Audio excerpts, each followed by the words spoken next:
dunks. Ain't putting no money in your pocket. Test. What? Testing. 1 2. Testing 1 2. Recognize. Ricker. I know. I did it on purpose. This is your boy Big Zeke in the building. I'm here with 94 Feet Podcast. It's been a long day. Okay, it's been a very long day.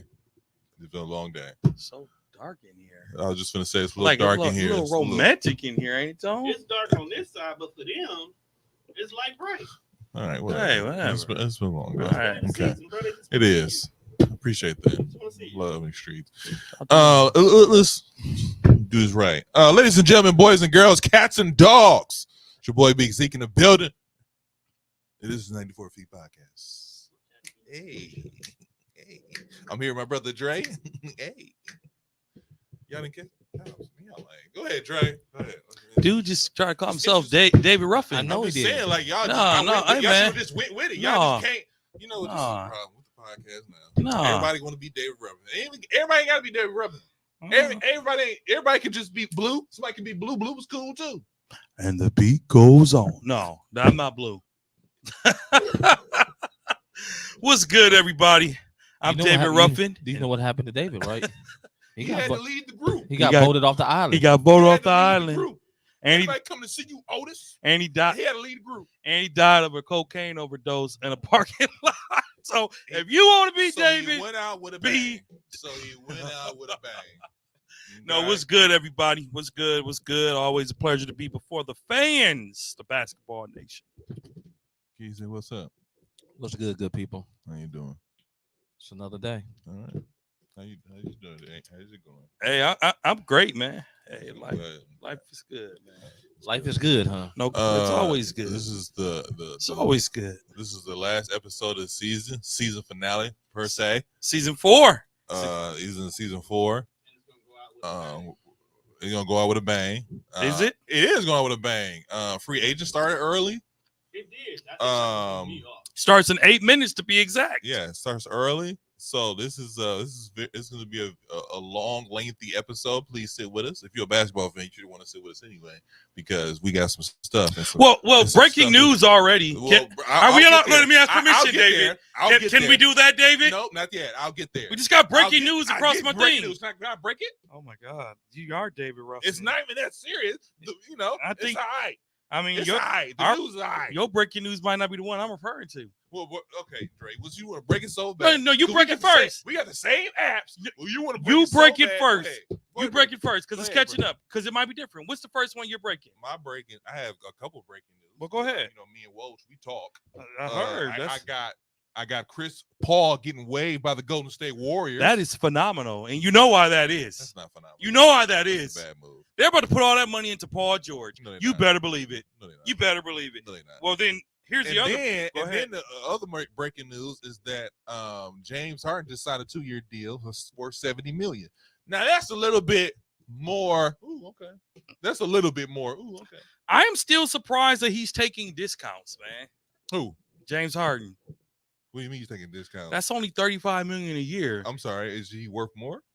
James Harden on any team, not to me, because you know how I am with the money. Oh, I know who you is. James Harden on any team is a super max player. No, them days are over. Them days are over. You think so? Them days are over. Look his stats up. I don't know, man. I don't even want to say his stats. Especially considering I want to say I'm shocked that he signed without a commitment from PG. Now that's a little bit because that's going to make that team terrible. I don't know. I feel like James Harden is one of those guys. He can't carry a team, but he can make a team slightly better with what he can do. He's a playmaker. He's a playmaker. He's not that put the team on my shoulders guy anymore. I think those days are behind him, and he realizes I'm older now. I can do more things. And here's the latest breaking news: Klay Thompson to meet with the LA Lakers and the Clippers again. To accept. You just want to tell it all. No, go ahead, Donald Trump. Go ahead, Donald Trump. Go ahead. My thing is this. Donald Trump. It was on our line. Donald Trump. Look, hey, go ahead, Donald. You say that now, but then you at the, you downtown. You a lie. You downtown. You a lie. No. I'm riding with downtown. Grandpa or nothing. You downtown. Ladies and gentlemen, Oh, he's been stealing his lies. Anyway, he wasn't lying. But starting with look what's on the screen, bro. I know I see it. So, Oh, okay. starting with Toronto Raptors, plan to sign Scotty Barnes to an 5-year extension worth $270 million. He will become the highest paid player in Raptors history. Overpaid, underpaid, or just right? Who? Scotty Barnes. Overpaid. Scotty who? Overpaid. Well, But who else were they going to get? in this market, that's all they're going to get. Who else were they going to get? He play hard. He's their star. He's a starter. I mean, he's their an all-star. He's their star, but so what? I think he's the second team All NBA kind of guy. Listen, man, 5 years. Year 3, Toronto gonna look at that deal and say, "What have we done?" Because ain't nobody else going to Toronto. But I get it, overpaid. But for Toronto, hey, you got your superstar, build around him. So it's either do that and pay him, and he leaves, somebody else pay him, and you stuck with nothing. Because don't nobody really want to go to Canada. Oh, Canada. I mean, I don't say nobody want to go to Canada. I think Toronto's in a rebuilding phase. I think they had a team, a nice solid team, and along the way, the stars left. But I don't think nobody left that really made a difference to the point where we're contenders. Kawhi Leonard was going to leave regardless. Potentially. They knew that was a rental. But I'm saying guys like what's his name? This is Vander. Kyle Lowry. Oh, you're talking about Freddie Fred VanVleet.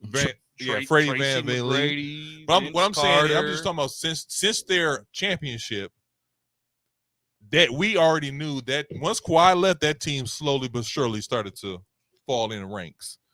So I think this is a good starting point for Toronto, because in 5 years they can pick some draft picks. They can, get some guys, maybe get some guys around. They might even get some guys to come to Toronto. Toronto's a good city. You got who? Drake, huh? I don't know. Drake to do that. Kendrick just this. I'm just saying. Listen, I don't even like rap music, but that song is really cool. You gotta admit it. I don't even like rap music, but Kendrick went hard on that. It's a little. If I'm Drake, CJ, talk about this. Are they recording today, Tone? CJ, talk about this on your next podcast. Nevertheless, what are you doing? Drake made some interesting accusations in songs like that. You gotta be careful with songs like that. He called the man a pedophile. He made a lot of right below bomb too. He made a lot of interesting accusations. So I like the beat. Let me rephrase it. I like the beat, not so much the song. Thanks, Drake, I like for making your your social commentary. Your social commentary. I had to plug CJ. So what's the name of it? Beats by CJ. Ooh, are you plugging it? Bruce City Beats. I don't know if you're doing a good job of plugging it, but you're plugging it. Shout out to Bruce City Beats, my cousin CJ. He's still in his rookie deal. Yep. And last year it was a career high for him in points, rebounds, and assists. 19, 8, and 6. So I think those are good stats for a guy who is still young in his rookie deal going into his next phase of his career. Well, here's why I'm okay with it, even though it's overpaid. I want to say just right, by the way. I'm okay with it because I like players that are loyal to their teams. And to me, of course, that bag helped, but he could have easily said, you know what, I'll take $40 million. What's the difference between 54 and 40? $2 more million in taxes. You know what I'm saying? Yeah, you're right. You're right. He could have took that talent somewhere else. He could have took that somewhere else. So I like that he stayed loyal to his team. But you're still saying overpaid. I think it's a bit much, man. That's $54 million a year for a guy who hasn't proven himself. We're gonna sit down one of these days and just have a podcast about being a GM. And I really want to see. Yeah, invite me back. I'd love to. We'll see what we can do. But we'll see. Really, we'll see what we can do, and then I don't want to see these numbers you want to give. I'm just saying, if you want to give like Steph, I want to see what you really gonna pay with your pocket. At Steph's age now, he wouldn't get no $50 million from me. Jesus Christ! Why you think they're parting ways with Clay? Well, we gonna get in there, but because we gonna get in there. But Miami Heat, Bam Adebayo plans to sign a 3-year. $166 million extension. Jesus. And my thing is with Jimmy Butler. Did you hear that? Say the numbers one more time. I got my calculator up. 3 years, $166 million extension. Now with Jimmy Butler possibly going $55 million a year. Yeah, next 3 years. Well, that 55 is really only like 25 right now. But we're still looking at the big number, Kesey. I get it. Taxes, we get it. I'm just saying, in the era that we in. They get that write-off. Trust and believe. 54 million. What write-off? Ain't no write-off. Listen to me. I am in circles with very wealthy people. I'm not one of them, but you better believe that the taxes they're paying up front, the money they give to charities, the money they give to these social, or they're getting it right back. Yeah, they're getting it right back. So a lot of them don't even pay taxes, but that's another story for another day. That's why they give so freely. You think a lot of them have good hearts, yes, but do you think these players? I mean, Bron gives millions. Cover your donors. He gives millions. Mm-hmm. I'm talking about the NBA. Mm-hmm. I'm talking about the NBA in general right now. Do you think they just want to give all of them just because? No, that's why they teach them. Start a foundation, start a scholarship fund, start this, because you're going to have to offset paying all those taxes, or you might even owe. If you look at some of those players on the 30 for 30 broke, if you watch that documentary, not a lot of them gave money to charity. Not a lot of them gave money to churches. They tricked off their money. They gave it away, but they didn't give it to the right thing. So I get you. They're going to make all that money back, though. They're going to make all that money back. Not really. Thanks, James. Okay. I'm saying what I was trying to say is, in the way of inflation, 54 million today is really like 90s 25 million. Probably. Are you taking 54 today? Yeah. I'm just saying it's not like I'm not saying you can't take it, but I'm just saying like the value of $1 is not what it used to be. Here's why I don't agree. I agree, but I don't agree. Because you think of it like this. I remember growing up, you can get a dozen of eggs for 39 cents. Okay. How much will a dozen of eggs run you right now? Do you know? Do y'all know? Because I'm gonna tell you, because I go grocery shopping a lot. About $6. About $4. But here's the thing. Kesey. Think about before you go. $3.60 more than what we paid growing up. Zeke, you're taking the $54 million. You represent Bam Adebayo. You're taking the $315, Jason Tatum, and I'm gonna take the Bronny James $4.5 million a year. Guess what? The egg carton costs what? The same. Okay. The same.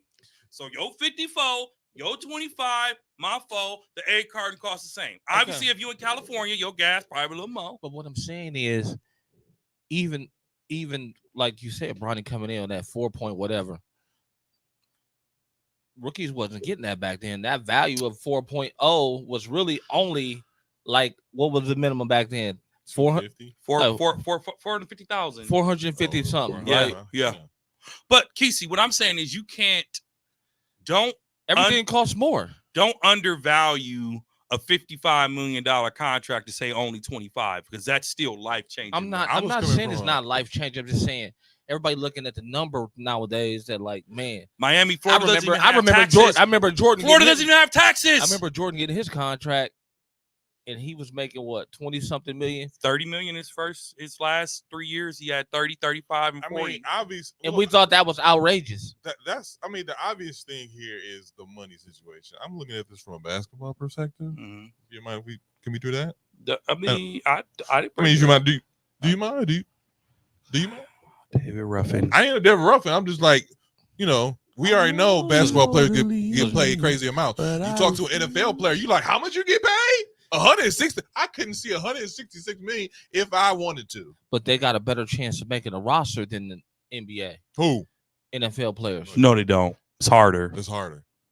Why do you figure that? Because they have a limited number of positions, and there is no, hey, let's just send them to the G League. Yeah. There's no G League in the NFL.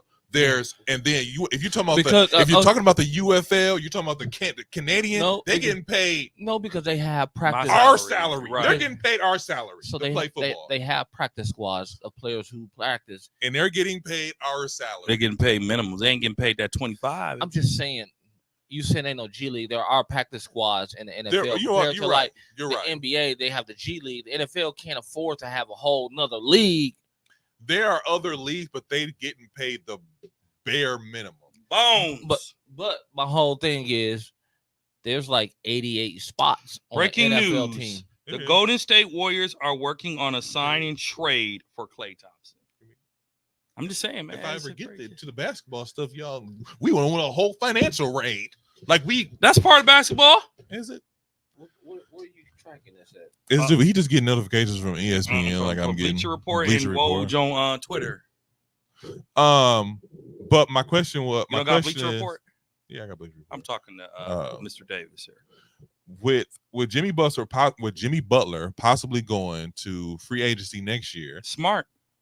What are your thoughts on this team being Bam's team going forward? I think I told you I called this earlier this season. No, you didn't, but continue.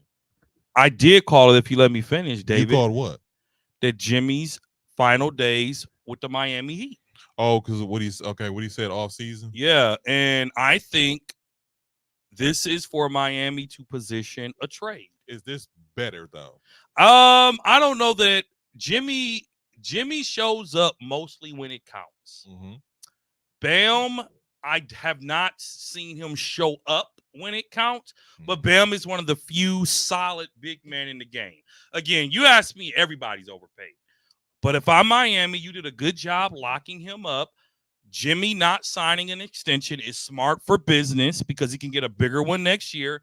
And I also think Jimmy's on his way out. I've said it all season. I think the Jimmy and Miami days are over. Whether it happens before the season begins or by the All-Star break, we don't know.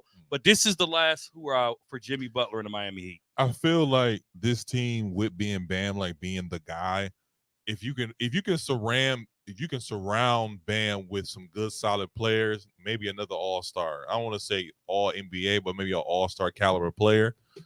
I can see him taking Miami just as far as Jimmy did. Just as much as Jimmy did. If you sign players who want to be broke. Yeah, and then on top of that, if you want, I don't want to say broke because $166 million in today's NBA is not a lot, extension wise. But I feel like them, like you said, I do believe them locking up Bam is a good move. But this being Bam's team is something it's something to look forward to. I think will keep them in contention. But I don't know. It'll be very interesting to see if Bam can do the same things Jimmy can do as far as taking his team to like an NBA Finals. You have that much faith in Bam? I said I don't know. It'll be interesting. So the way you be riding my man's from Minnesota, you be riding Cat like he is trash, but you sing Bam praises to take a team to the finals? I'm taking Bam over a Cat. Oh. I'm taking Bam over Cat. I see y'all didn't talk about the Lakers breaking news. Did it just come up? No, Max Christie signs a 4-year deal. We got a lot to talk about. That's not breaking news, though. Yeah, I was gonna say that the Lakers and that D-League team in the making. That's a D-League team in the making. Keezy, or unless you forgot. I don't really care what Bam does. He's not that guy to me. He's not that guy to you? He's not. Wow. Why you say that? He's not a game changer. He's a good player, but he's not a game changer. He's a role player. He's not a player that's going to be like. Whoa. He's not a player that's going to take over a whole game. He's going to do what he do. He's going to get his double-double. But outside of that, he's not going to change the dynamics of the game. So you're going with the narrative he can't do what Butler can do. He can't do what a healthy Butler do, but he can do what a bummed up Butler do. A bummed. Because if you notice over the last 3 to 4 seasons, Butler's been battling injuries every season, which has been hindering him from being who he is. And that, my friend, is a hot take. If you want to keep it a buck, this is what I'll say to that. $2. This is what I'll say to that. A lot of things that Bam do takes the pressure off Jimmy. Like what? Like what? You can't go into a game and focus all on Jimmy. You can't, because Bam is there. He makes his presence known. Is he a 30 and 15 guy? Not all the time. He'll give you the double-double. It might be a 16 and 10 for the series, but Bam has to be. You have to account for Bam. You saying it like he is. Y'all saying it like it's just Jimmy in the Miami Heat. And I'm like, really? It's just Jimmy in the Miami Heat? I didn't say that because hold up. Let's not act like it's not Jimmy and the snap your fingers. You scared? Because what happened when Jimmy didn't play this year? They got bounced in what? They got bounced in the first round. Yeah. But Jimmy played. As the 8th seed, they went what? To the finals twice in 4 years. Mm-hmm. So let's not act like Jimmy Butler is just some scrub on the bench. I never said You Jimmy sure? Butler's a scrub on the bench. I'm saying you sure? We all know, Dre, we all know can no superstar do it by himself. Not LeBron, not Kerr. No superstar can do it by himself. Agreed. Jimmy worked his way to become a superstar. What I'm saying is I'm not just throwing if Jimmy's not on this team next year, I'm sitting here saying they're not a lottery team. Throw the team away without Jimmy Butler. They are absolutely a low. If they're not lottery, they are playing for sure. And that's not good, my friend. Casey. That's not good, my friend. First of all, they're playing with Jimmy. That's how they made it to the finals. They're through the play-in. They're playing with Jimmy, but Jimmy didn't play a full season. Oh, no, Jimmy didn't. No, he didn't. Yeah, he did. No, he didn't. Yeah, he did. No, he didn't. When they made it to the finals, where did they come from? The 8th seed. Jimmy was hurt.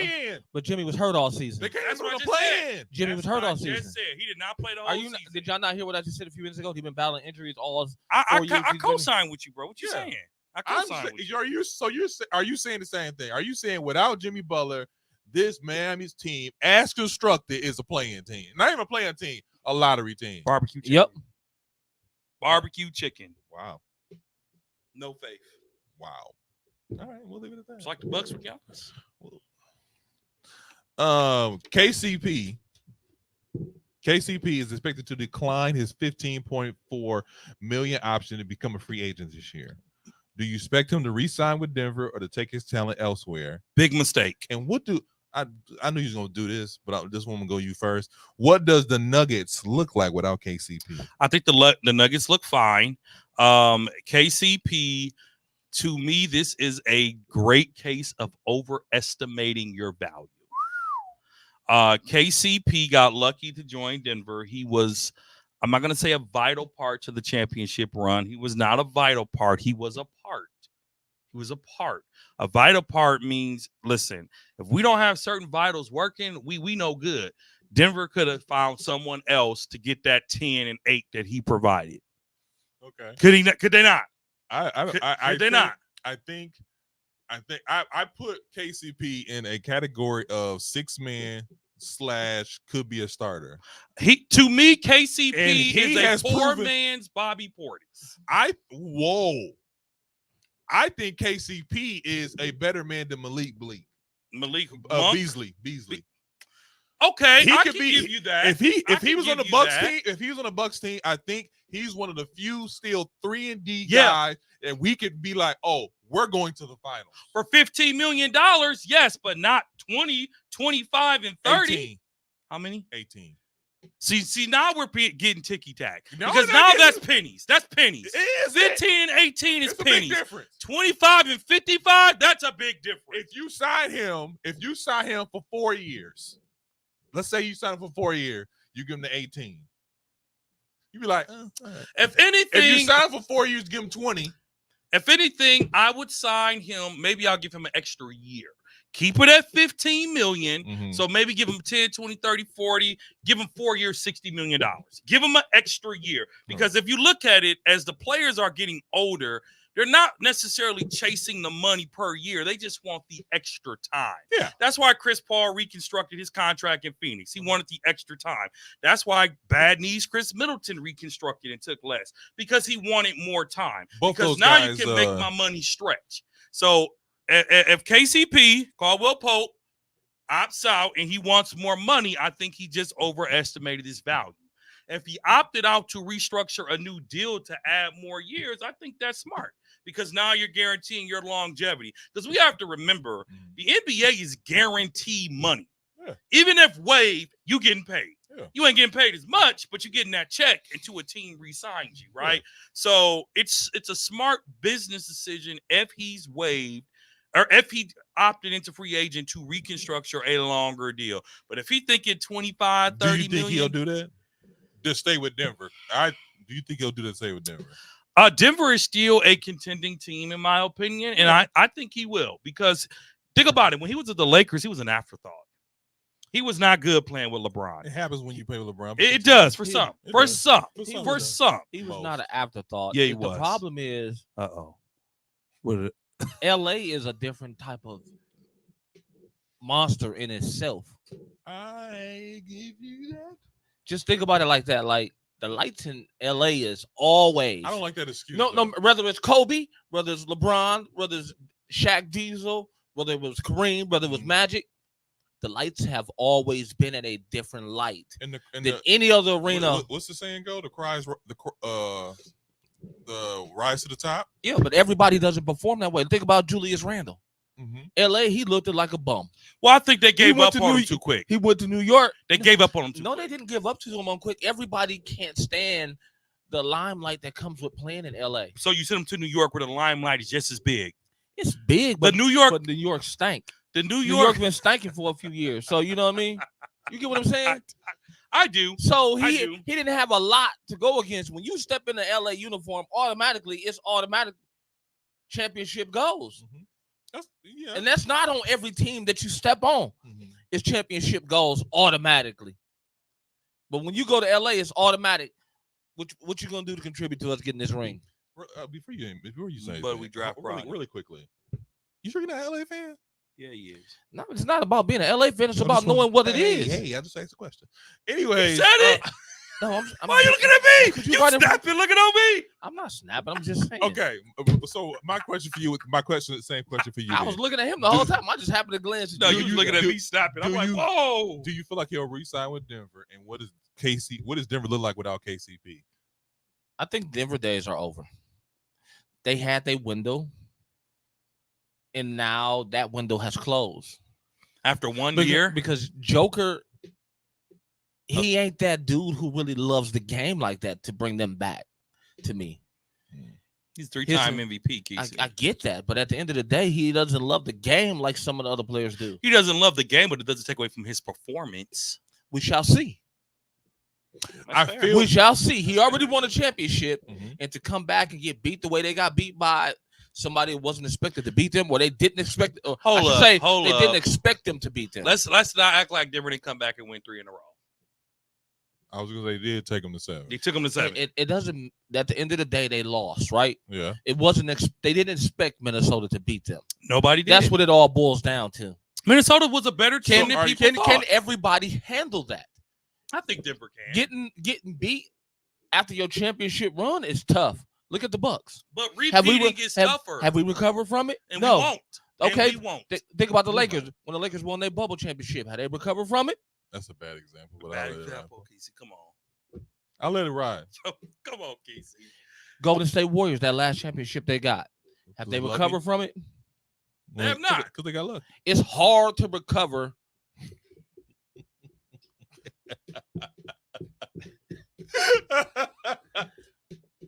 I stand by that. My thing is, it's hard to recover after you win a championship, and then you come back over the next year and you lose, and you know what it takes to get where that journey.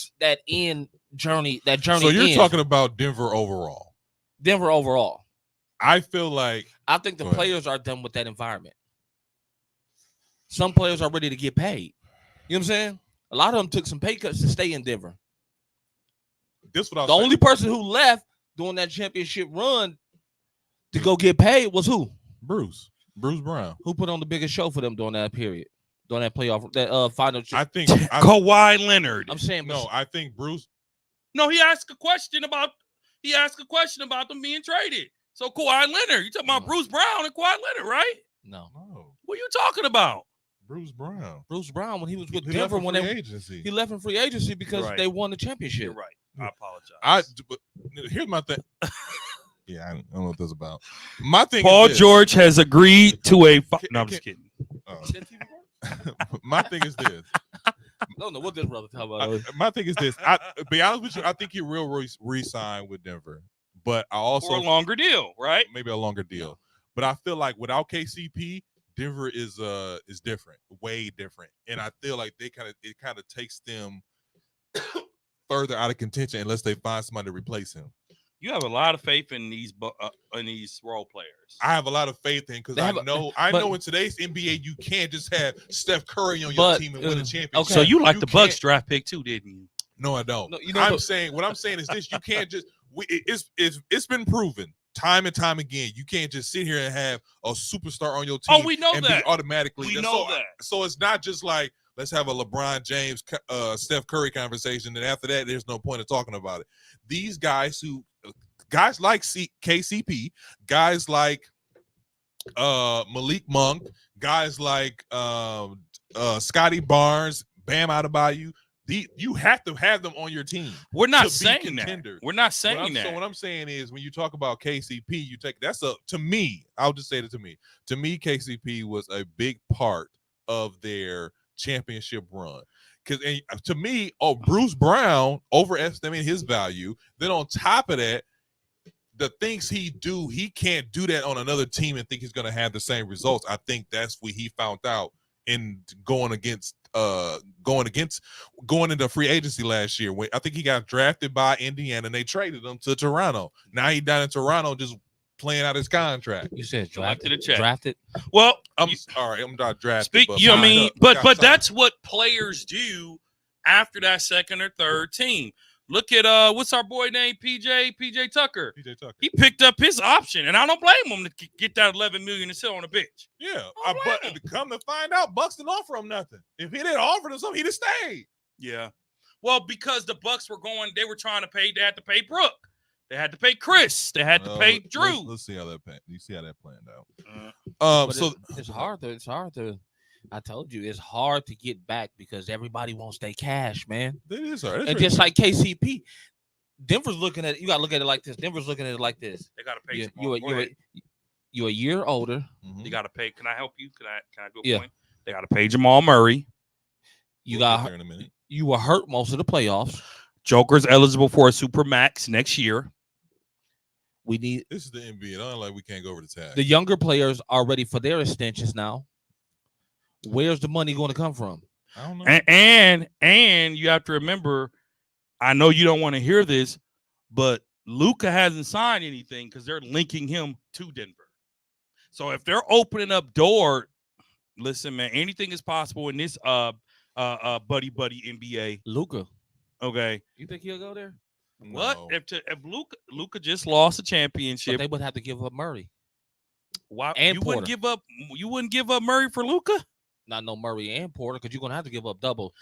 Because if you're Dallas, I'm not giving up Luka for no one player. If I'm giving up, let's just say for argument's sake that Denver was entertaining Luka, Porter, Jamal Murray, and draft picks, and whoever else we think has potential. I'm in these at least 3 players. But here's the thing. He can go in free agency. And I'm a neo draft pick. He can go in free agency. Or in Zeke's words, the white boy that can play. Who? I know you're talking about Brown. Brown. I think it's Brown. Yeah, I know what you're talking about. But even him. They would have to give up all 3 of them. I'm like, you have to give up everything. That's what I was thinking about. You would have to give up everything under the kitchen sink for him, except Joker. Everything but Joker. Pretty much. Can you rebuild off of Joker and Doncic? Or he can go in free agency. But that's 4 years from now. That's 2 years from now. He just signed. I don't know Lucas deal. I'm not gonna act like I know. But nevertheless, I mean, if I'm Pope, re-sign with Denver, try to run it back to get a longer deal. If I'm Pope, I'm trying to go somewhere and get paid. Wow. The Denver Nuggets are expected to give Jamal Murray a max 4-year, $209 million extension. What are your thoughts? Overpaid. $52 million for a guy who hasn't played a full season in 2 years is insane. Kesey, can you get my nephew? Take my nephew to the gym. I'll sponsor some AAU as long as it's in the contract that I get taken care of when he make it to the NBA. Because I'm saying, what they're paying people and drafting people these days, you don't even gotta have that much skills. Take that deal. My thing. Oh, he'll take the deal. Don't you take that deal? Take the deal. My thing is take the deal. We don't need your money. Nephew Preston, are you telling me? I got you, bro. So are you telling me Jamal Murray's not 4-year, $209 million extension? Not for $53 million a year for a guy who has not played in 2 years all season. Is he not the reason they have a championship? Joker's the reason they have a championship. Stop it. Don't get it twisted. Stop it. No, you stop. Stop it. You stop. Stop it. Because he held Denver down while Murray was out. He was the reason when they got healthy. That's the reason why they beat everybody. He was a piece. Basketball is a team sport. You cannot Basketball is a team sport. You're right. You are 1,000% right. So everybody, I don't say everybody, at least 2 players on that team deserve max contracts. And you telling me one is not Jamal Murray? I didn't say that he wasn't. I just think $53 million for a guy who hasn't played a full season in 2 years is risky. Because, man, even this year, didn't he go down in the playoffs this year? No, he didn't. He went down in the season. Season was kind of iffy. Playoffs, he got shut down by Ant. I would have, I guess for me. He's also a bigger, stronger player. I would have wanted a shorter deal, a more of a prove yourself contract. Like we'll give you a 2-year extension, 2-year, $80 million, 2-year, $85 million. But to give this man, we're talking about guaranteed money. Have we not learned anything from Grant Hill? Have we not learned anything from Baron Davis?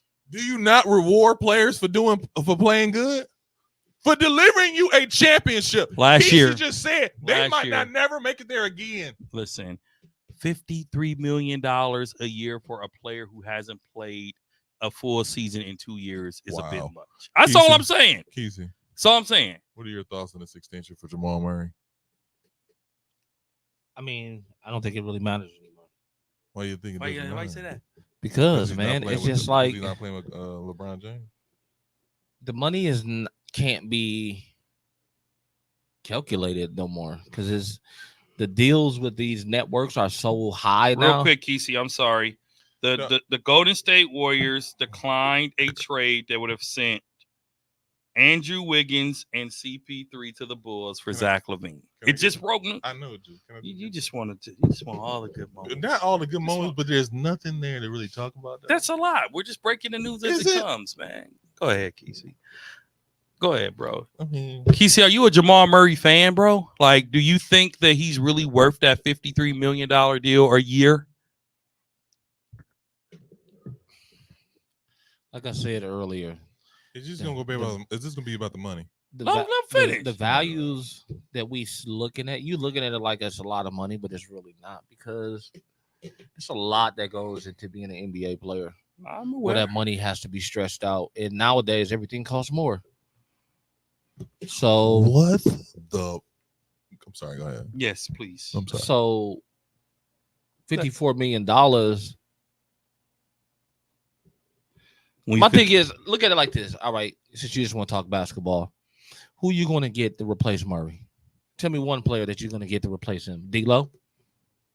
Well, he picked up his option, so that's off. And he making 27. He making 18. 18. He make 18? He's making 18. He picked up his player option. Smart man. Because he ain't getting paid like that no more. No. D'Lo is always approved. He's 18 to 22 million. After this season, he's a 10 to 15, especially if he doesn't put buckets in the basket. If D'Lo is always on a prove yourself contract situation. That's he's a good always point. He's always on that contract situation. And he usually comes through when it's contract time. So this might be a phenomenal year for D'Lo. I'm just trying to say who you going to pick up instead. What do you mean by that? Are you saying who you going to pick up that's going to have the value of a Jamal Murray?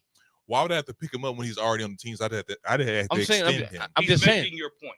I'm agreeing with you. Okay. So because he's saying, how does Jamal Murray worth that amount of money? Okay. Who else are you going to find at that position that's going to be as good as him? Who's going to hit as big as shots as him? Who's going to play as good as him? My question, thing about that is when you say who else you're going to get, I feel like you're saying we might as well pay him. There's nobody else out there. That's what I feel like you're saying. That's what I'm saying. So, but when you say that though, are you saying he's not worth it, and you're saying whatever, or are you saying he's worth it? You got to pay him. My thing is that quite a few players might not be worth it, but that's real talk. But at the end of the day, that's real talk. That's all that's left. So I guess how I'll start ain't no different than Toronto and Scotty Barnes. Thank you, Kesey, for saying that. I think the way I'll start responding is based on the team and the value. I'll just keep it to basketball because when you put it like that, it's just like our Bucks. When we cashed out on Middleton, what was the match line? Who else are we gonna get? Who else is available? So I'll give you that. So think about it. I'll give you that. Think about it like this. Give my man a hand. Even if give my man a hand. Like the Bucks, said give my man a hand. You don't the Bucks had that. The Bucks had that choice too with Middleton, like he said, because it was either that or the Bucks go after Bradley Beal, and look what Bradley Beal turned out to be.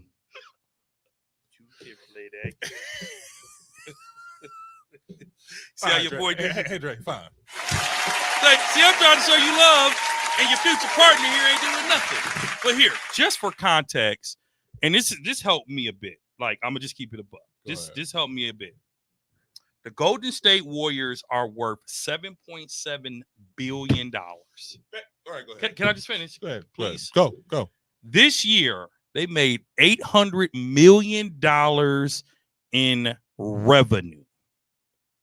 And their operating budget was $250 million. Mm-hmm. The New York Knicks, $6.6 billion. They only made $278 in revenue. So when you look at teams, we're just talking about the Denver Nuggets. The Denver Nuggets only made $273 million in revenue. How much did they spend out? $67 million. That's operations. I'm assuming that doesn't include salaries. That's operational income. They spent of their operational income, 15% of it was debt. So that means they paid 15% off of their operational income. When you think about the money that these teams are making, for example, the highest payroll, Bucks payroll right now is what, like $120-something million? Mm-hmm. The Milwaukee Bucks, for example, are worth, where are they here? We are the 15th most valuable team at $2.3 million. And we generated $352 million this season. And how much was our operational? The operational income, meaning we made money of about $51 million, but 14% of it was debt. So I say that to say, if you made 352 and you're paying out 125, I mean, I guess that's still some good money.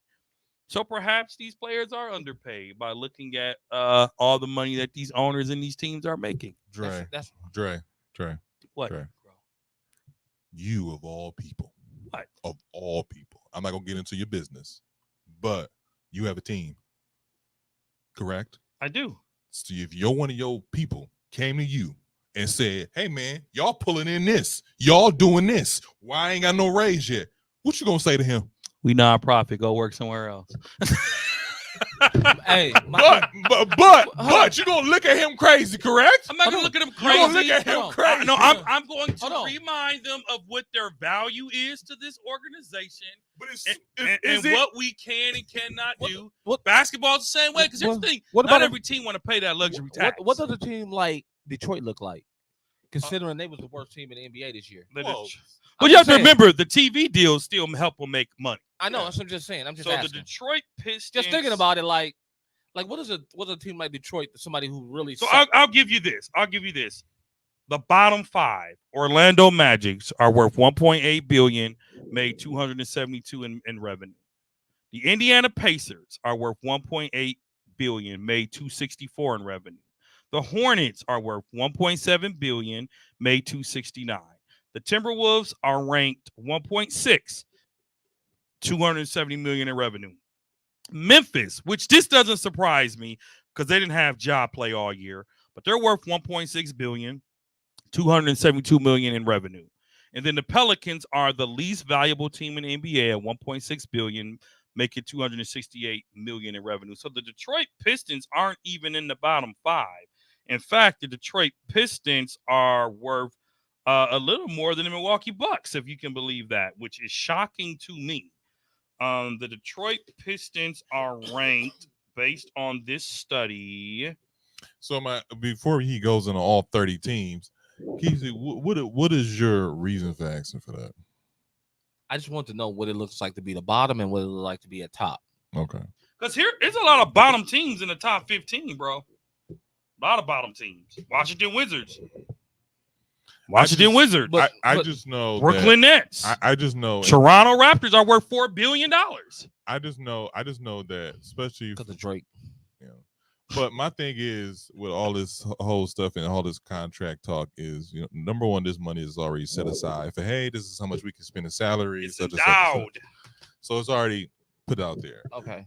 I just want, and then when I bring out these numbers, they are like, oh my God, because we're not in that tax bracket at all. We're not even close to that tax bracket.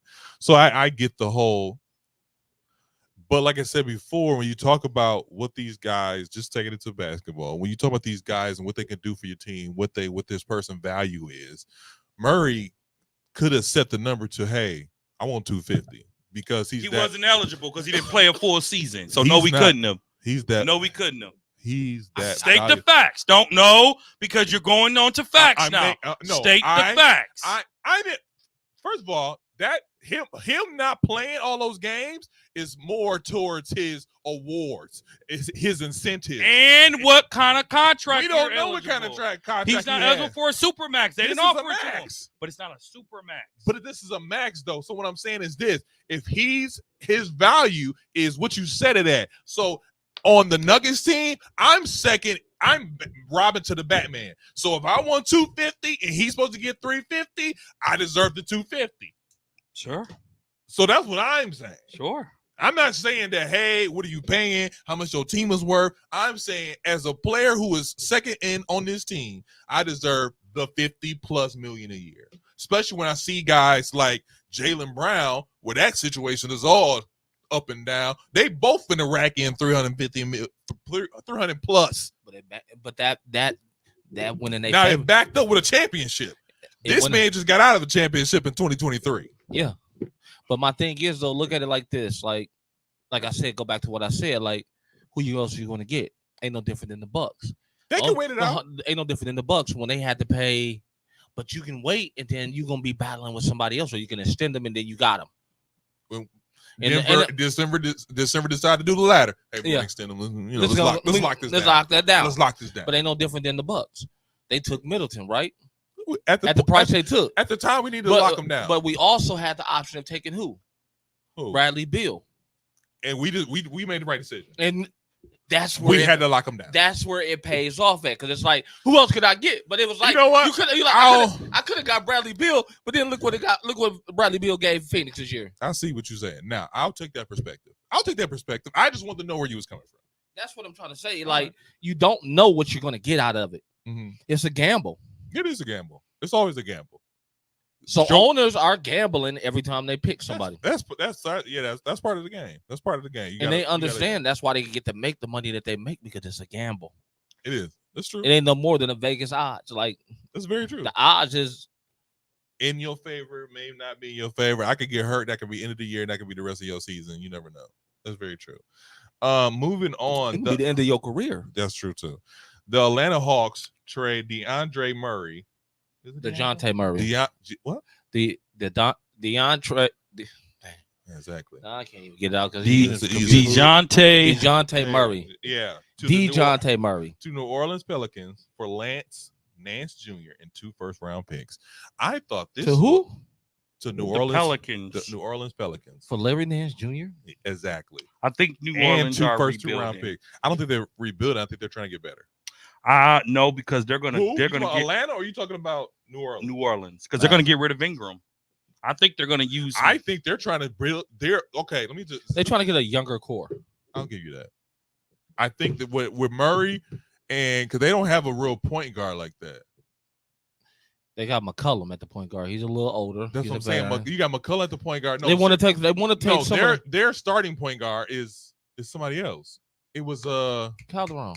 No, it was Alvarez. It was Alvarez. I think he needs to come off the bench. And that's what that boils down to. And then my thing is, oh my God, that's unnecessary. That is, people are so cruel, man. My thing is, with this trade, I feel like number one, New Orleans got off pretty easy, and I feel like Atlanta is, I don't want to say on the cusp of rebuilding, but they're trying to figure some things out. But this pair didn't work, so one of them had to go. I knew it wouldn't work though. I thought it would. I knew it. It's 2 point guards, but still, I thought they would make it work. But they're 2 point guards who are score first mentalities. One of them got to be the opposite. You know what I'm saying? Yeah. For it to work, ain't no, just like with when people pick up Rondo to go along with another point guard. You know you want a scoring point guard because Rondo is a pass first guard. But the thing about that is this, though. When you talk about Atlanta, I thought they would at least try to pick up a shooting guard in this deal, and they didn't. I feel like they just picked up Lance, and it was like, who y'all want? and they was like, "Well, give us Lance. You're not gonna give us Zion, so give us Lance." But no, I would think. I mean, to me, this is not an equal trade. On paper, it's not an equal trade because Nance Jr. Larry Nance Jr. is not that guy who can give you a double-double. I'm gonna tell you like this. This is what it was. He's solid on boards. They wanted those draft picks because they know the Pelicans are going to suck, which means they get higher draft picks in the next coming up draft. So are you talking about Atlanta? So are you saying Atlanta is in a rebuild? Atlanta is strategically rebuilding, getting ready to rebuild. Trae Young is still very young. They kept the number 1 pick. I know. I know. So they trying to get a younger core, and it's going to take a few years. Trae will be a good veteran by the end. So okay? You know the experiment with them together didn't work. Y'all still sucked. So we might as well get rid of one of them, suck a little bit longer, and then just build up our roster over the next couple of years. I mean, next year draft is going to be very interesting. It'll be some good picks in there. Is it? It is. My thing about this is by far the weirdest. It was a horrible draft. Horrible draft. No, you know what? It's a lot of potential draft. I want to say horrible. I'll say potential draft because 5, 6, 10 years from now, we'll be like, what about the 2024 draft? It's going to be the one that everybody's going to be talking about was the worst NBA draft in history. Since Andrew Bennett. We'll see what happens. This trade was interesting to me just because it fills both needs on both sides of the both teams filled needs, one more than the other. So we'll see what happens. Dre. I like it, but I think it's to bait more teams to take a look at Ingram. I think it's to bait more teams. I think New Orleans might use it as trade bait. I think they're rebuilding. Zion, how much more time do you give him? I mean, he's at 4 years already. They already extended him. I get it, but when do you put him on the market? So I don't necessarily like it for Atlanta because I don't get what they're doing over there because Atlanta didn't get better with this deal. They got worse. I mean, we've seen the second round draft picks, 4.5 average points, 2-point average points, 3-point average points. So I don't see what they're getting out of it, but I mean, I think they're trying to build something. They got the number 1 draft pick. I don't see that it helps any team other than it's a lot of it's a lot of we'll see. It gives Atlanta a lower payroll. It gives them a lower payroll. I mean, they could go for somebody big in the next couple of years. You're right. It could. I mean, because Atlanta is a market. It is a somewhat big market, but they're not a real basketball town. But I want to tone here for this next one, but whatever. Well, not this next one, but this coming up. The Dallas Mavericks traded Tim Hardaway Jr. and 3 second-round picks to Detroit Pistons for Quentin Grimes. Don't get it. I don't see how that helps either team. I just know they need to get rid of. I knew they needed to get rid of Tim Hardaway Jr. and then not for nothing. And I also knew that Jim Hardaway Jr. was kind of frustrated with his role. He really didn't play in the finals. No, he really didn't play in the playoffs. But I think that would have helped to win. I think he would have came off injury, but it really didn't. When he played like 20 minutes, that was just to make him good trade value. You said what? That was only to get him some trade value. Who do him play? Yeah, in the finals. Yeah. He had a good game. He had one good game, and that was the reason they traded him. He don't ever deliver to me. To me, he don't never deliver. Every time he goes to a team, they're looking for him to be the second or third star to the star, and he don't ever pan out like he used to. So I just be like, and then I'd be like, I guess whatever. He becoming a journeyman, which is it is what it is. Ain't no big thing. This next one hit when it happened. It was pretty big. I know why it was pretty big, but you know, the Brooklyn Nets are trading Malik Bridges. It's not Malik. Mikal Bridges to the New York Knicks for Bogdanovic, 4 unprotected first-round picks, a protected first-round pick via the Bucks, an unprotected pick swap, and a second rounder. With this, the Knicks have completed a set. All former Villanova teammates have been acquired. Did this move make the Knicks a top 5 in the East? Well, without seeing them play together, I can't say that. But why did they give up so much? They gave up a lot for Mikal Bridges. I feel like the Knicks are in a win now.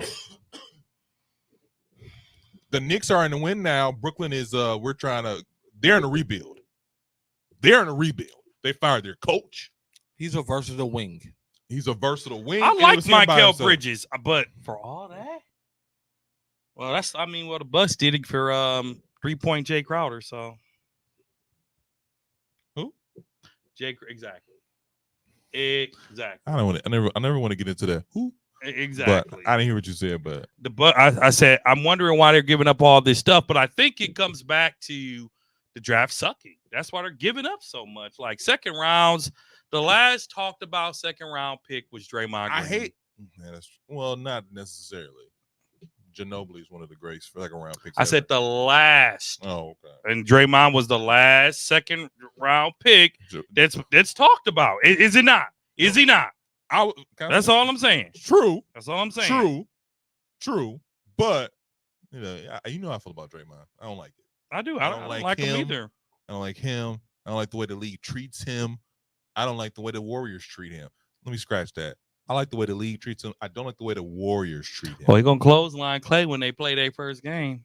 I'm not surprised if you do. But I hope he dropped 40 on him. Kesey, what is your thoughts on this? What is your thoughts on the Knicks with this trade being top 5 in the top 5? Oh, I'm sorry. I misspoke. Joker is the last greatest second round pick. Ooh. Joker is. But Kesey, he went 41. If Bronny had them stats, he would have went first round. We'll get there. Kesey, what do you think about Bridges? Ooh, you hate Joker too? Bridges going to the Knicks. Man, you just I ain't gonna lie to you real quick, Kesey. You're making it hard for me to say you're not a Lakers fan / LeBron can't do no wrong. You make it hard. I just want to put that out there. But go ahead. Jalen Brunson also went second round. The Knicks get better. Top 5 in the East? Definitely top 5 with that pickup. Especially if OG comes back healthy. I think Jalen Brunson re-injured his hand, so I don't know if he's going to be good. What you mean he re-injured it? So they show on ESPN, him and Tyrese Halliburton were on WWF SmackDown on Friday night. And they showed a clip of Jalen Brunson getting in the ring, picking up a chair, and you can see him do like this to his hand. He's like he re-injured his hand. That's what the clip showed. And they ain't just showed that on ESPN for nothing. So, I mean, the thing about that is this. I don't still. Go ahead, Keith. What you gonna say? He'll be straight by game. That's in 3 months. The Knicks are cursed. Mm-hmm. No, I don't want to take that and be like, they're done. I know. I'm just saying they are cursed because even though they make some good choices, it don't always pan out the way they wanted it to pan out. Ain't no different than the Carmelo Anthony and the Amari Stoudemire experiment. Everybody that in New York was excited about having Amari Stoudemire and Carmelo Anthony at the same time. Oh, here we go. The New York Post says Jalen Brunson reassures that he is fine after SmackDown injury. I'm just saying, we all saw it on ESPN, bruh.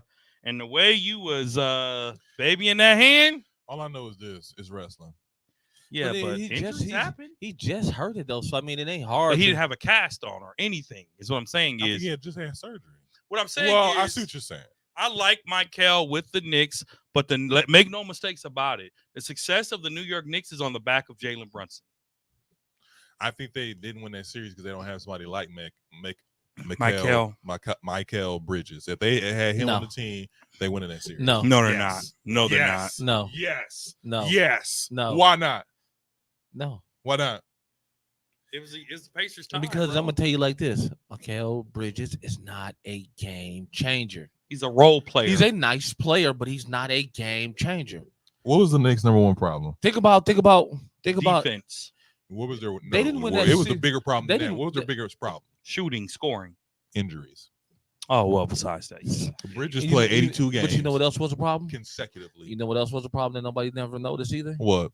Size. I get that. They didn't get bigger. They're the same. They didn't get bigger. You mean to tell me? Hold on a second. You mean to tell me? And Brunson is a liability on defense because most of the guards that he play against are bigger than him. I get that. Jason Hart is not that big. Josh Hart, you mean? Josh Hart. My thing is this. Number one, they had I can't think of his last name. First name Isaiah. They The had same thing with like you say, the white boy. Yeah, the Isaiah white boy. The white Isaiah. He was solid. DiVincenzo. He's size. He's 6'7". He's 6'6". not. He's smaller than Steph Curry. No, he's not. He's 6'2", 6'3". He's not no 6. Look at that. Okay, you know what? He might be like 6'3". He's small. He's probably 6'2". He might even be 6'1". Oh, you want him as small as Bronny? You want everybody small as Bronny? That's hilarious. You must be excited about Bronny. I'm actually happy for him because people are accusing Bron of nepotism, and I love it. What is nepotism? For all the people who don't know. Nepotism is using basically getting your family in and there's someone better. Favoritism. It's another word for favoritism of family. I just wanted to hear you say it out loud so everybody in the world knew what you were talking about. Favoritism because of family. They've been debating about this all week. Like, is it a problem when doctors help their sons get in school? Can we wait? Is it a problem when he's 6'4"? He's 6'4". That ain't 6'7". That's a big difference, bro. My apologies, 6'4". That's a big. It ain't 6'1". It ain't 6'2" either. 2 inches matter. Better than your 3. No what? No Diddy. Is that a thing now? Hey, it's been a thing. I will continue to say it. I'm acting like I didn't even hear it because I didn't. Wow. I'm gonna have an interesting take this because I wanted Tone to say something about this, but he's not here right now. I think the New York Knicks was a top 5 team before this, but I think it makes them, I don't say guaranteed, but if they don't make the Eastern Conference Finals, I feel like there's gonna be a disappointment. Well, be ready to get disappointed because if PG go to the 76ers, be disappointed. Well, obviously, if things work out, but if fifth was, I get it. So, but I mean, if we're just talking about for right now, I think they're top. They should be Eastern Conference Final bound. Now, who they'll face makes a big difference. That's a lot of faith in But I feel like, you know what I like about you, Zeke? I'm gonna give you some praise here. What? You have a lot of confidence in role players, man. I have a lot of confidence because that stuff matters.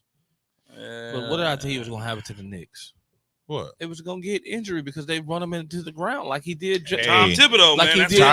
He did D Rose. Me and Andre said that all season. We've been saying it all season. I never say it wasn't true, but if you're gonna have somebody, this is the guy to have who's you gonna earn that $54 million. Exactly. And you're gonna pay. He needs somebody who's gonna play 82 games. Mikal Bridges is that guy. Hopefully, because Tom Thibodeau run you ragged, Doc. He does. Paul George has declined his 48.7 option and making him a free agent. He had met with the Clippers, 76ers, and the Magic. Also talks with the Clippers doing a sign and trade with Golden State. Where do you see PG landing? What is his best fit? I can see PG. At this point in his career, I can see PG going to Golden State. I thought Philly had the best chance until I saw Golden State. If you put PG in with Steph, with Draymond, if you put him in that lineup, that is a potential championship roster right there. I can see Golden State. Really quickly. Hold up. I can see Orlando. I don't. Here's why. Orlando, you gotta remember, Florida has no state taxes either. It's a warm climate and the potential. They're a young team that was pretty good, and if they can pull Clay and PG, that's a good look. If they can pull both, Clay's already said he'll go discount for the Lakers or the Clippers. Exactly. So you know what's interesting? Let me take all that back. Let me erase that. Rewind. Okay. I can see Clay and PG almost being a package deal. They play the same position. What does that mean? Clay's near the end of his career. He's not that far. Clay can also, the two can be interchangeable. One can play shooting guard and one can play small forward. For Golden State? I'm not talking. Clay's done in Golden State. Are you talking about just in general? I said I can see those. I can see one going where the other goes. So if PG re-signs with the Clippers, I can see Clay taking that pay cut to go to the Clippers. If PG goes to Philly, I can see Clay going to Philly. I can see them both in Orlando. What makes you? Why, okay. Because here's the thing. Here's why I say that. Because They're both meeting with these teams. Who's meeting with Orlando if you just don't want to get paid? PG wants a title. He ain't meeting with Orlando for no reason. There's something else happening that we're not privy to that would make that man take a meeting with Orlando. Orlando got a lot of money. They have a lot of money, but PG wants a title. PG's made money. Look, we're going in on his third. What is his? Keezy, look it up. This is going to be his 13th season. Oh yeah, something like that. So he wants a title. He's made money. 4th team. So that's why I said, why would he be taking a meeting with Orlando if we don't know something? Let me finish. Go ahead. If I'm PG, the best chance of winning the title, I'm going to Golden State. Golden State didn't offer Clay that title for a reason, bro. That contract for a reason. Let me tell you something how disrespectful. We'll get in how disrespectful Golden State. Here's some more breaking news. Here we go. Westbrook is on the trading block. The Clippers have made him available. He just signed it. He's just signed a deal with them. He's picked up his player option. Really quickly. What? Really quickly. Keep going. No. Real quick. Tone. What? You text me. Villanova boys in the building. Yes, I did. What is your thoughts? Are you back on the bandwagon? Oh yeah, I'm here now. We home. We home, baby. You want to buy my Knicks tickets in advance? How much they going for? First of all, Tone, don't fall for that. Second of all, Tone, are y'all top 5 in the East? Yes. Are y'all Eastern Conference Final bound? Or bust? Do we have a healthy Bucks? Healthy Bucks. Hold on. Team as constructed right now, these teams. And y'all can beat the Bucks as constructed right now. Sure. All right. So I don't want my Milwaukee people to think I don't love them, but yeah, bro. We going. We there. The bandwagon fan is back, ladies and gentlemen. Bandwagon fan. This is promise and hope. You know what? I asked my ex-lover that you need to fix a few things for us to work out. And they went and got the Villanova boys. I can't be mad at Bay for doing what I asked Bay to do. You better hope Bay's Bay. What's that coach name? Tom Thibodeau don't run him into the ground. Look, Thibodeau was a hard man to please, but we can get the job done. All I know is this: y'all need to get rid of Randall. Okay, y'all got Bridges. Get rid of Randall. And hey, you get rid of Randall, I'm with you. I'm like, oh, they mean business. New York mean business. They get rid of Randall and get a big. Hold on, the free agency didn't. You're right. You're right. We've been talking about it. We've been breaking news all day. But I just needed to hear Tone the fuck because he sent me the text right away. You might enjoy this one. According to the latest news, the Bucks are moving on from Pat Beverly. We'll see what. Oh well, that sucks, but I'm not surprised. Kesey, PG, playoff P. Where do you think he's gonna land, and where do you think his best fit is? Playoff P. This is all antics. He's going back to the Clippers. You think so? This is all antics to make them pay him what he wants. I can see that too. I don't see him going anywhere because he's comfortable there. He is from LA. You know what I'm saying? Like the only other option is Golden State ain't that far. Golden State, Oakland is not that far, or the Lakers in the same arena. But he doesn't want to play with LeBron. Facts. And I don't think he wants to play with Steph. Like I don't think he's in that frame of playing with them in that same era. I think he wants playing with Steph is different. No, it's not. It is. You under the limelight. You just under the same type of limelight if you playing with LeBron. Steph is that dude. You know it's different though. You know it's different. What's the difference? Don't make me say it. I don't want to say it. Say it. What's the difference? Steph makes people better. I wasn't even gonna say that. I was gonna say Steph is LeBron makes people better. Did you not see Dellavedova contract? Steph. Let's not go back there that the Bucks paid him $55 million. Some days is over. Filthy animals. Those days are over. Let's just cut to the crap here. LeBron James is very assertive with the ball. He has to have the ball in his hand. He need control of the offense, so on and so forth. Steph Curry is like, hey man, get in where you fit in. This what you like to do? That's cool with me because I'm gonna get mine. Don't worry about it. But it's not. So when you talk about having somebody, hold on, before you go he don't got to deal with Steph energy. You know who the real lion in the room is? Draymond.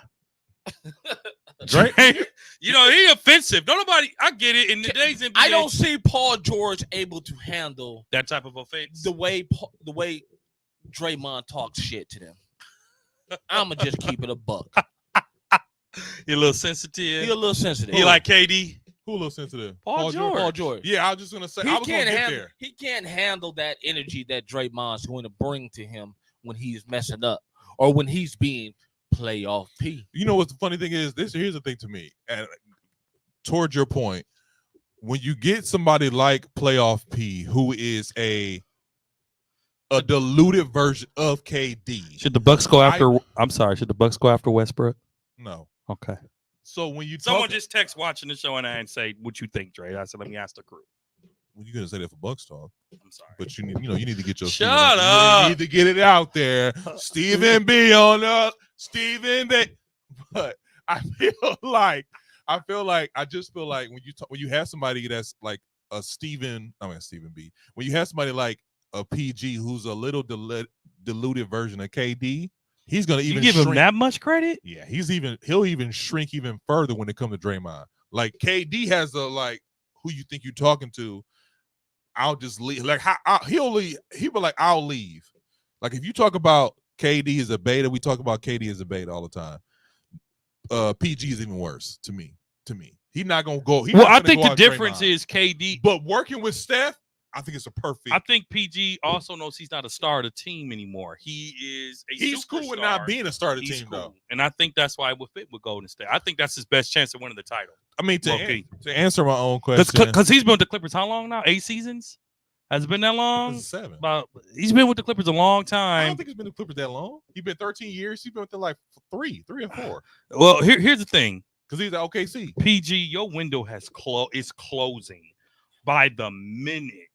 Right, and the best opportunity. I think here's my thing. Let me finish. The best opportunity for him to get a title right now will be with Golden State. Because let's be honest. As much as we love Embiid, bro, don't nobody trust them knees. No, I think if you want to win a championship, he was with the Pacers from 20 to 2017. That's 7 seasons. Oklahoma City 17 to 19. That's 9 seasons. 19 to present. You said 17 to what?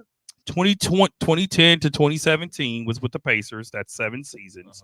2017 to 2019, OKC. So that's 9 seasons. Okay. And then the Clippers 2019 to present. So what's that? 9 to 11, 12, 13, 14. This is 15 season. Yeah. So wait a minute. So you're saying in year 15, Paul can get a Supermax deal, Marquise Keefsey. You're saying he can get $60 million from the Clippers and still try to win a sip in year 15? You want to answer that question? My thing is this. Here's my thing. Going back to Kesey's point. Wait. LeBron just finished what? Year what? 20.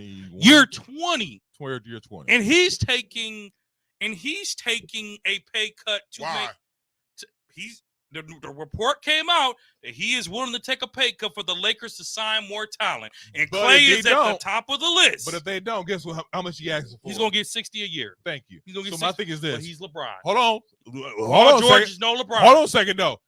Can PG be a heavy contributor to a championship team? It hasn't happened with the Clippers. I'm saying can he? Yes or no? Potentially. Because was the Clippers a championship team built or not on paper? Yes, fully healthy championship team, but they can't get healthy, and that's not PG. Paul George hasn't played a full season in how many years? He has played a full season. And how many? Nobody's playing 82 games. Nobody's playing 82 games. Dre, nobody's playing 82 games. You know that. Dre, nobody's playing 82 games, and you know that. Don't do that. If you're playing over 60, if you're playing over 65 games, that's a full season. If I'm PG, I'm going to the best chance to win the title and make a little money. I'm saying do a 4-year deal with Golden State for 4 years, 160. Take 40 a year. Why would for a chance at a title with Steph? You're not taking a 4-year 40. Okay, we're talking about PG, Kesey, not CP3. Kesey, are you taking? If I'm Paul George and Golden State offers you 4 years, 160 to 180, You're not taking that? At year 15, injury prone. I'll counter Hold that. up. We all agreed. Injury prone. Injury prone. Year 15. 15. And you're a small forward, so you can own that position.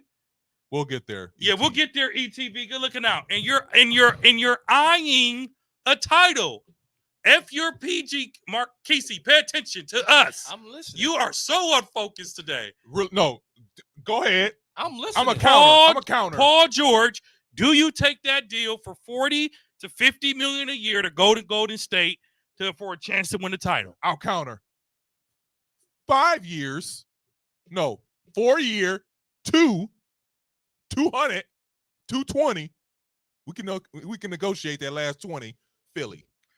The Clippers are Philly. They are not offering that man $55 million a year. They can't. 4 years. They can't. He's eligible. 4 years. He's not.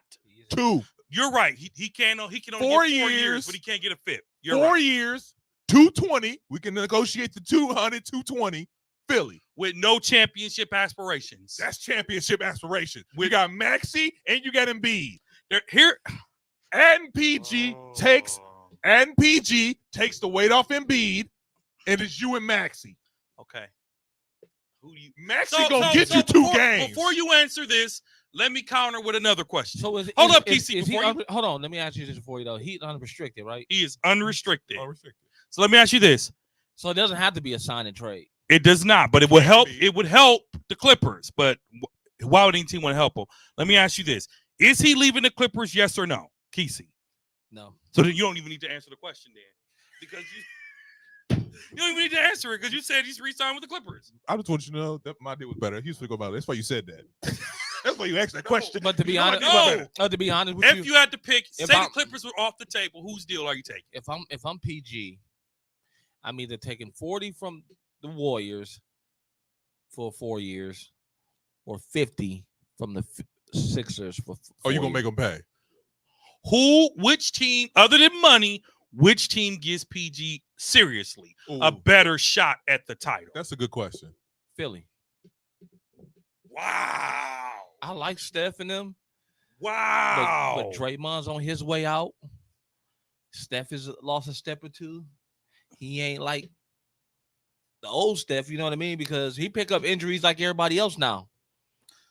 As you know, because he didn't in the playoffs. What happened? All I know is this: if you take the weight off, PG can take the weight off a superstar. My thing is, hold on. But my thing is though, if you those superstars, if you're Steph and you're Embiid, how are you? I'm saying you're Embiid, you're Steph. Yeah. How are you going to convince me to come to you, or how are you going to convince me to come to you? 4 championships. What are you going to say? No championships. But tell me your roster though. Warm weather, horrible weather. Explain your roster to me. Coaching, 4th coach. Championship pedigree, no championship pedigree. Right? Hold up. No. He asked me. Defensive player of the year that's still a walking double-double. A mercy MVP because he cried his way when we all know Joker should have had 4. This is all I'm saying. You can't hear me out, and I'm gonna be done because we got a lot more to talk about in this really, really long episode that I love. Way to end the season. You can't pay PG and pay Maxey next year. You can't. Why not? Because Philly has I'm tell you why. Because Philly, guess who wait. When y'all just talking about the baby Iverson statue, you think they gonna pay? Guess who getting ready to come off the books? Who? Tobias. True. So there's money. Now, 76ers just signed Drummond. They signed Drummond. And so is that? What was that, like 2.2? It's like 10. 10. 10 so, million. that makes it really what? Now, hold on. Here's the thing. Here's the thing for this to do. Say to crush all that. Drummond's a double-double. He is. Crush all that. Quietly, he is. I'm going to say this to crush all that. We're in the Eastern Conference. What I need to say? You don't have to see LeBron. You don't have to see. Yeah, because they ain't going to the finals. You don't have to see. You don't have to see Kawhi. You don't have to see the Joker. We have the Eastern Conference. We're in top 5 every single year. Top 3. If Embiid is playing hard, we're top 3. But you got to go against Boston. Listen, current and roster, we're cool with that. Come on, we're cool no, with you're that. not. No, you're not. We're cool with that. No, you're not. So you're cool. We're a top 3 team. So you're cool. Casey, we're a top 3 team every year. Hold on, but you're cool with going through a younger Tatum and Brown duo. Mm-hmm. Giannis, ain't no telling what the Bucks are going to do this year, and Dame. Mm-hmm. And that little monster in the New York Knicks that just got established. Mm-hmm. On top of the Pacers are going to be back, and they're young. We're a top. You're older. We're a top 3 team every single year. On top of everybody in the West is old. We're a top 3 thing every year. We're top 3 every year. Only team you got to really worry about in the West that's young is Minnesota. You think we worried about Minnesota? And the Golden State, if they sign PG, won't be worried about them either. If you're PG and you're just trying to decide where to go, That's what you know. all you got to do is run through some old schools over there. I don't run against some old schools or the young schools. I don't think PG is re-signing with the Clippers because he wouldn't be taking these meetings. I think he is. Because they could have just offered him flat out. Here's an extension. So the reason why this is going on because the Clippers offered him some, but they didn't offer him enough years, and he was like, he wanted a 4-year like Kawhi, but he was like, we could give you a 3. Like you said before, a lot of players are leaning towards more longer contracts. If he finishes, that takes him into 19 seasons. Yeah. So my thing is this: if you talk about, that was fun, but my thing is when you talk about your career and wanting to win a championship, I think either one of those teams, you say what? That's because you were asleep. Either one of those teams, you're in championship contention. I am. What are you talking about? I'm just remembering what you said. But either one of those teams, you're in championship contention. If you go with Golden State, you're in championship contention. And it makes them a contender. I think it turns them around to turn into a contender. Tobias is a free agent. Tobias is a free agent. They're sick and tired of him. They paid him a long time ago. And when Jimmy said y'all pay him over me, they was like, "Oh, we did." Bucks go after him. Who? Tobias is still a major contributor to a team. We'll get there. Man, what? But my thing is, twisted. PG, this is where's Brian Horst in all this? I'm sorry, Zeke. Where the heck is our GM in all this? Our luxury tag is going to hit hard. Oh well, we get the NASA's off the book. That's nepotism when it doesn't work. I can't wait to talk about this. So where you got him going? You didn't answer. Okay, to me, honestly, feel like he's going to go back to the Clippers. Okay, I got Golden State. Or Philly. You know what? Let me retract this. I'm looking at who I'm talking about here. He's real fickle. Yeah, he is. I got him going to Golden State. Okay. I have him making the wrong decision by going to Golden State. I got him going to Golden State or the Sixers. But to me, his best fit would be in Philly. I feel like the best fit would be in Philly. But because of the Klay Thompson situation, he can fit. I feel like him and Andrew Wiggins would be a very hard combination. A very underrated hard combination. Him and who? Him and Wiggins. Wiggins is on the trading block. He is, but you got to keep Wiggins down. If you sign PG, you got to keep Wiggins. Or do you sign Tobias in PG? Tobias is unreliable. That's why Philly don't like him. I don't think that's why. I don't think that's Tobias why. is on his way to a veterans minimum or close to it. Yeah. No. Yeah. I think Tobias can get 15 He was to dropping 20. in the playoffs. He was dropping this. There's a lot of free agents out here. He's very inconsistent. That's very inconsistent. That's why Philly don't like him. Anyways, Klay Thompson has hit free agency after him and Golden State couldn't come to an agreement. Lakers, Clippers, 76ers are looking at Klay along with the Magic. Where does Klay go? And my thing is this. I posed this question on social media. I'm posing it to the table now. Is Klay Thompson less valuable than Draymond Green? I think I said this last week. This is still blowing my mind. Yeah. A shooter. Here's why. He had a bad year. Hold on, real quick. He had a bad year. I get it. The year before that, it was bad. He was hurt. The year before that, it was hurt. I think before you go too far away from the Philly, hold up. No. Before you go too far away, you have to also remember Maxi's a restricted agent, so Philly has to offer him something. Yeah, they got to give him big bucks. And if they don't offer him a big deal, another team can come right in and swoop him up. So again, I say they will though. Paying PG, paying him, paying MB. Well, those are problems back in the day. Those are future issues. Okay, whatever you say, Doc. Those are future issues. So we're talking about right now. To answer your question, Draymond is more valuable than Klay. Here's why. Because he is still a defensive stopper. Draymond Green, like him or not, is a defensive anchor. He is still a top defensive player in the NBA. He is the best defensive player on Golden State, and he is their dog. Do the problems outweigh the success? No, they won 4 championships.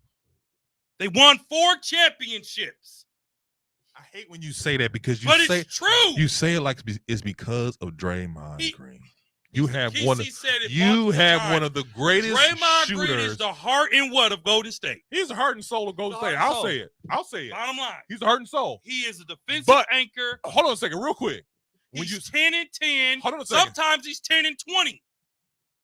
Whoa. Okay, 10-15. Thank you. He's not quite Dennis Rodman. Okay, but my thing is this. He's one of the few. He's one of the few true defensive players left in our sport. Golden State is. I look at the Golden State. I'm gonna compare them to. Pump your brakes before I say this. I'm comparing him to the 3-headed monster in Chicago.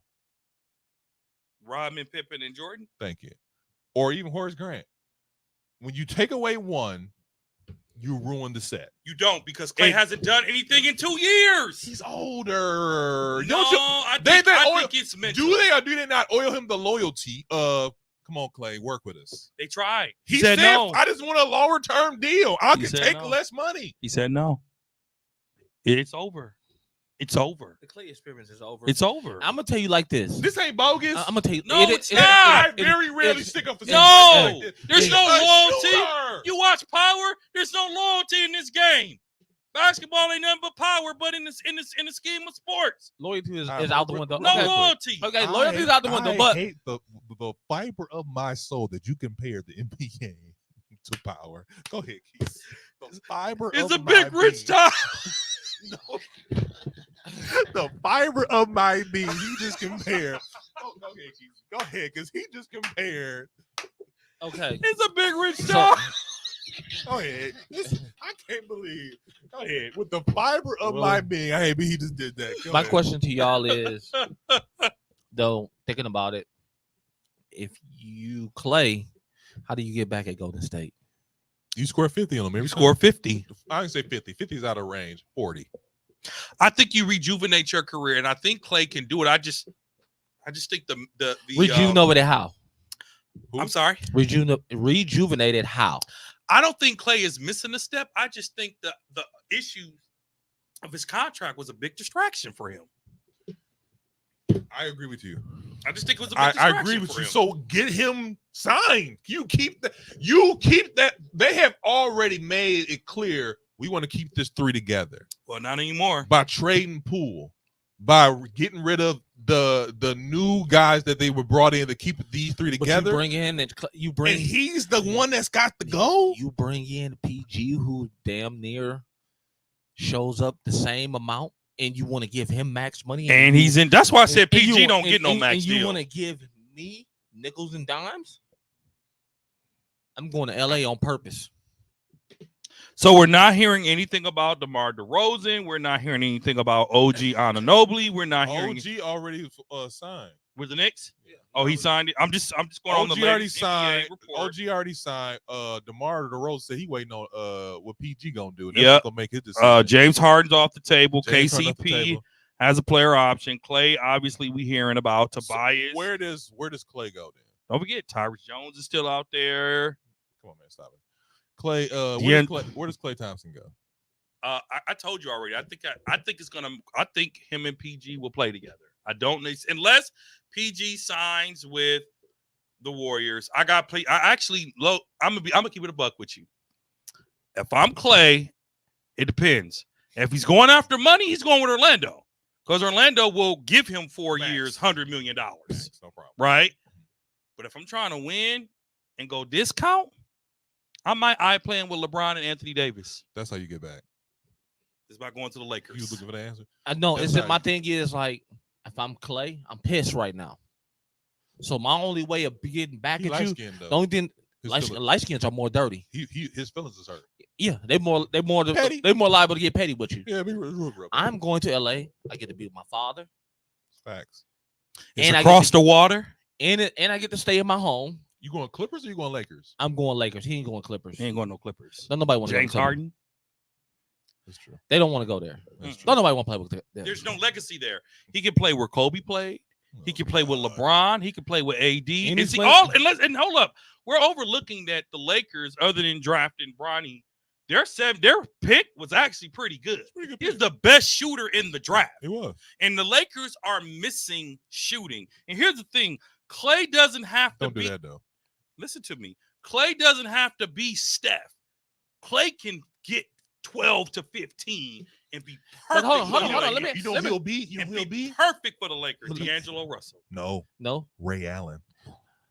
That's good. He'll be better than Ray, though. That's good. Because think of it like this. Think of all those shots like Taurean Prince got. And what's the other dude who was shooting all the damn bricks? Kevin Porter signs with the Clippers. Who? Kevin Porter Jr. No, he did. Yeah, he did. Whoever it You is. talking about from the Denver Nuggets, Kevin Porter Jr.? Kevin Porter Jr. signs a 2-year deal with the Los Angeles Clippers. He was Kevin Porter. No, he didn't. That's not Kevin Porter in Denver. That's Michael Porter That's Jr. Michael Porter Jr. Michael Porter Jr. Kevin Porter Jr. from the Rockets. I was just going to say he had to be with the Rockets. The Rockets. He was over there with Martin and them. Yep. Remember he was young? Yep. With them young dudes. I thought he was on his rookie deal. No, they've been 3 years now. Signed with the Clippers. Oh, okay. All right. But like, if I'm Clay, I'd rather go to LA. Because here's the thing. We got to remember with these players, and you like to call them light skins because you racist. But he is light skinned. Hey, no. Is he not light skinned? Call the man Clay. Who's really leaving California to go to a cold to Philly? So as bougie and as trash talking as he is, going to Philly? No. He's going to go to a LA team or a Florida team. Orlando or the Lakers are my picks. But do I go to Orlando and we stank it up for a while? It depends on what he's chasing. He's after money. Remember, he wants financial security, bro. I don't think he needs the money. He don't need it, but he wants it. But what if the Lakers offer him enough more years, but the same amount of money? The Lakers have the report from Woj has already said that Clay is willing to come in at a mid-level exception for 12 or 13 million a year to play with the Lakers. Because Bron is willing to let go of some money. He should. Oh, this is a dude that beat up his girlfriend at the Clippers sign. I'm sorry. I'm trying to see who it was. You knew all the negative behavior. That's how you want to expose him? That's how you want to You didn't say nothing good about him you first. You could just say this. I didn't know who he was until So why you didn't say something good first? Why you just say who? Like, oh, he had a good season last year, but he also he did have a good season until he beat up his girlfriend. He gave her you a didn't say 1-2. that. You didn't say that part first, though. Did you see her face? You said, "Oh, that's the dude who beat up his girlfriend." Did you see her? Did you see her face? Yeah. Okay. He gave her a nice 1-2. Dang. A nice 2-piece with a biscuit. But that's what they say. Did you see her face? I didn't see what you said. What you heard she said. Did you see her face? Don't fall for it, Casey. Don't take the bait. That was a thigh, leg, and a biscuit. They're gonna have you. They're gonna paint you as a woman hater. Don't do it. I'm not a woman hater. No, I didn't say you were. I said Casey. Don't take the bait. That's true. That's a 2-piece, a biscuit, and coleslaw. Move on. He's like, did you want some more? See, where is Clay signing? He's signing with. He's signing the opposite of where PG goes. If PG goes to Philly, Golden State work out a deal. If Clay is off the table. Yes, no, he's not. He's an unrestricted free agent. He can come back. They ended talks. They did. But if PG goes to Philly, hey Clay, hey man, I'm sorry. Let's talk. How many years you trying to get? Let's not be a fool. I don't think don't be a fool. Don't let your pride get you in the bottom of the barrel. Okay, so look at it like this: when that happens, when talks stop, that means that the GM is done. Now, the only person that can convince Clay to come back now is Clay. The Steph. No. Ownership. The owners got to come meet with Clay now. You know, whatever the owner's doing, they got to stop whatever they're doing and come talk to him, because now the GM can't get the deal done. Clay is basically told this right now is saying Clay is saying right now, I'm done talking to y'all GM. Either you come see me or I'm signing with somebody else. Mike Dunleavy Jr. Are you okay? You get what I'm saying? Yeah, but when I really think about it, PG is going. His path is going to direct a couple people's path. Of course, like because some people DeRozan, aren't even Klay being spoken Thompson. to right now because it's the PG Klay Thompson market now. Just like with OKC Thunder when he signed with them. I mean, just like with LeBron, the whole free agency was taken hostage that year because people thought Bron was leaving. That's true. But here's the thing: does PG and Klay Does that end tonight, or do they play this thing out? Does it go into the week? Does it go into the 4th? What's today? Today is Sunday. I say by Thursday we have a PG signing. Okay. I say by Thursday. What about a Clay signing? Clay signs right after. Before the end of the night, we have a PG. I agree. You said by the end of the night? PG's gonna sign in the midnight hour. Let me trip. In the midnight hour. This is we in a panic right now. I say Tuesday. Tuesday at the latest. Today's Sunday. I say Tuesday at the latest. Let's roll. Let's keep going. LeBron James has declined his $51.4 million option and become a free agent. James is willing, as we talked about before, James is willing to take a pay cut if the Lakers land an established playmaker or big man. James Harden is off the free agency. He signed with the Clippers. Got Klay Thompson, and you got Valanciunas. Is that what it is? Oh, from New Orleans? From the New Orleans. Yeah. Who should the Lakers be looking to pair with LeBron James and Anthony Davis? I think the obvious answer is Klay Thompson.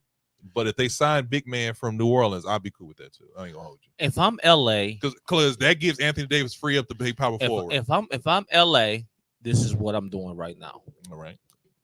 I'm glad you hold on real quick. I'm glad you stepped in. We knew you was gonna say something first because you were. To be honest with you, if I'm LA, I'm going to take that Bucks trade for Brook. Wait, who are they offering us for Brook? That's what they haven't said yet. They have some draft. So I'm guessing this. We're gonna get into that. So I'm guessing it's probably one of the young dudes and some picks. Beauchamp. And no, the Lakers are giving up some picks for Brook. Well, let me get there. Because the Bucks are offering you a center that can shoot and defend. But he's old. So the rest of the Lakers fits right in. Go ahead, Houston. I'm taking that Brook deal. I give up Max Christie. He already signed a 4-year deal. They can do a sign and trade. Who? Christie. Lakers offered him a 4-year deal. They can do a sign and trade. Okay. I give the Bucks somebody young and maybe Christian Woods for Brook. Christian Woods already played here. But the Bucks need somebody younger. He's younger than Brook. He can also shoot the 3. I got a quick question for you. Do you get the crack cocaine fresh off the boat, or do you just like wait for it to kind of like settle in? What you mean? Christian Wood. So here are the players. Who are you going to get? Here are the players. I got you. Who would you rather want? Jackson Hayes or Max Christie? Christian Wood? Neither. Listen, these are the players that. But the Bucks don't have a choice right now. Yes, they do. These are the players that are linked to the trade. D'Angelo Russell, Hashimura, Vanderbilt, and Gabe Vincent are all linked to this trade for Brook. And I say Gabe goes first because Gabe was with us already. Gabe who? He wasn't with us. He was with Miami. Wasn't Gabe with us? He was in Miami. Didn't he play with us that year and had? No, he was with Miami that put the pause on us. He put the pause on us. I hate that fact that he did put pause on us. Most people have a career night against us. That's what he's been saying for years. I don't want Gabe Vincent. I'll see what he can do. But I already know that's who the Lakers are going to offer first. They're probably going to offer Rui and Gabe and a draft pick for Brook. I'll take it. I'll take Hashimura because my thing is with the Lakers. Give me your Hashimura and D'Angelo. The only reason the Lakers are probably going to get rid of Gabe is because they drafted Bronny, and they need some minutes for him. Gabe is going to want some minutes. You think I'm playing? You think Gabe don't want minutes? Gabe do want minutes, but I almost hit you with both these microphones. Are you telling me? Bronny on a practice squad. We didn't even get to this. Are you telling? Because that's how outrageous that statement was. Are you telling me Bronny James is going to be taking minutes away from a veteran? Well, they got a rookie coach. Who knows?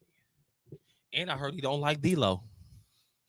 So and remember too. Remember who they're picking up. They're considering adding Rajon Rondo as an assistant coach that can help Bronny's game. I don't think it's going to help the Lakers, but Jesus, see what I did there? Jesus can't help Bronny. So if I'm the Bucks, I like Hashimura and Angelo because it's a 1-year rental. I do like that, and he can shoot a little bit every other game. And we always down for some international fan base. So all right.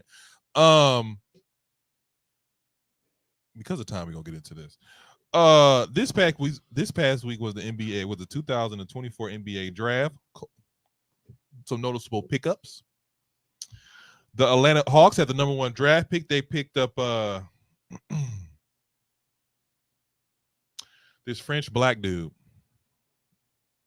If you don't say the name, how are we supposed to know what what's his name? Zachary Rashada? You're better at this. What's his name? Zachary what? Where's it at? Show me. You talking about the number one really pick? quickly. You talking about the number 1 pick, Zach? Yeah. I don't know because I don't know him. I just got some news.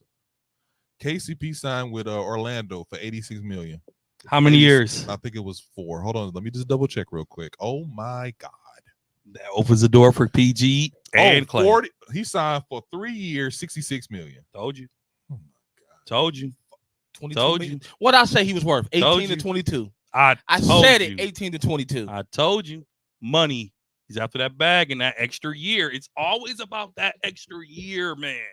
Players want that money to stretch. I'm not gonna sit here and dog a dude for whoever he wants to whoever he wants to go. Like chase the bag.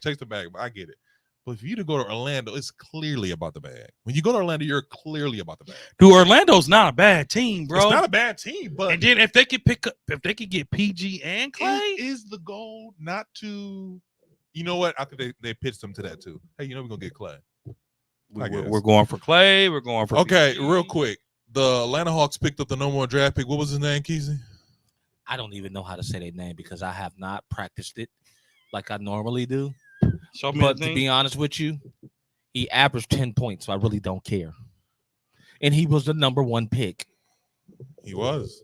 Zachary Rashire. He's a French African-American. I'm going to tell you, man, this draft was so hard to watch. Let's just get to it. Let's just talk about Bronny's second round. Because this draft, none of these notable picks were anything worth talking about. Here's a couple things real quick. First 2 draft picks was French dudes. Be honest with you, they didn't really do anything. They just 7 foot, and their teams picked them up. The last 4 though, I actually do want to talk about these guys. You got Minnesota Timberwolves picked up Ronnie Dillingham, who's a solid PG. I hear he's young, but he's solid. Him under Mike Conley can get him better acquainted in the future. Maybe like 2 years, he'll be a solid point guard. What's his name? His name is Rob Dillingham. Who? Former player of the year. Who? Former player. Memphis Grizzlies got Zach Eneman. Who? Don't do that. Zach no, do it. Do it. Really? Who? Mike Jones. You need to make that a sound thing. Okay, so what about Jared McClain? Who? The dude who be paying his noise. Zeke. This draft was horrible. Okay, can we talk about the Lakers pick? Well, their pick was okay. Who? Bronny, you know Bronny name. Who? You know, bro. Everybody from this draft class is who to me this year, until proven. You know what? I did this draft did get summed up in a who are these niggas? I cried laughing when I read. You know? Is that to do what you just added? Yeah, I did. I'm sorry. I'm sorry. Who are they? Keezy is who? I'm just like who? Wait, do it one more time. Who? Mike? Wait. This is summed up the 2024 draft. Who are these niggas? I cried laughing when I read. You know, who are they? I don't know who they are. I'm sorry.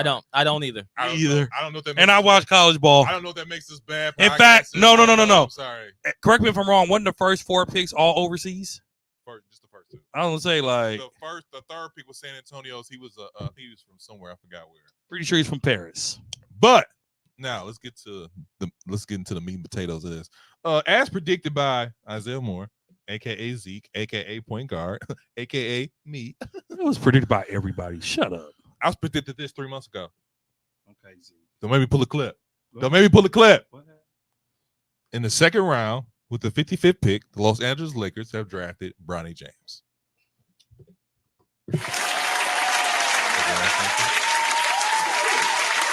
That's special. Now, really quickly, before we get into this, nepotism exists. Nepotism exists in all industries. I am not a hater against nepotism. I can say I enjoy it. I just it is what it is. You agree with it? Yeah, per se. You agree with it? It is what it is. It is what it is. I don't want to say agree. Agree is wrong. I'll just say it is what it is. One of those things was like it happens, just like white men doing black people dirty. My only problem with this though is it's not as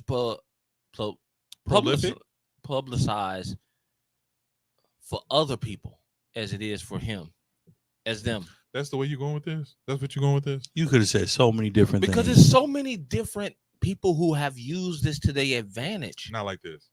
How not? Because how the hell do you think Austin Rivers stayed in the league so long? True. Don't do that. Yeah. No, I'm going to do this because if you're going to call out the Lions, bringing in their sheeps, call out all of them. I'm gonna call them out. Call them all out. Here's the thing about that. That's my problem. Like Giannis, Mike Dudley v. Senior. No, you said call them out. I'm about to. Giannis, Mike Dudley v. Senior, Doc Rivers. Different. Stop it. Those Bill are Walton. Those Those are Bill Walton, bro. Those are different. Bill Walton. Rest in peace to the late Bill. Those are different. Rest in Stop peace. it. Those are different. Rest in peace to the it. late Bill, but they did. Bruh, Bill Walton. Luke Walton is the poster child for privilege and nepotism. Those are different. What about the those are different. What about what's the coach that will interview for the Lakers? What's his name? The one that just interviewed for the Lakers. His son sitting on the bench who don't even get off the bench on the squad. He's just there. Average 0.2. Talking about Dudley, not Dudley. What's the coach? The Lakers they interviewed him and he turned down the job. Oh, from the college? Yeah. Colin it wasn't him. I get what you're saying. Yeah. His son. I got you. Anyways, but the point is this. I'm saying this. That's what I'm saying. It goes on all across the world, but nobody talks about it. You know why though? You know why, QC. And it wasn't. QC, I know you know why though. But hold on. It'd be more like it if it was some goddamn players that was worth talking about it for. Angry. I have never. If it was some players in this draft that were worth talking about it for, Gary Payton, I would. Scottie Pippen, but none of them players should be in the NBA. Come on, bro. But at the end of the day, the number one pick in this NBA draft averaged 10.9 points a game. And hold up, let me go. The Bucks pick averaged 2.9. 2.9 and went first round.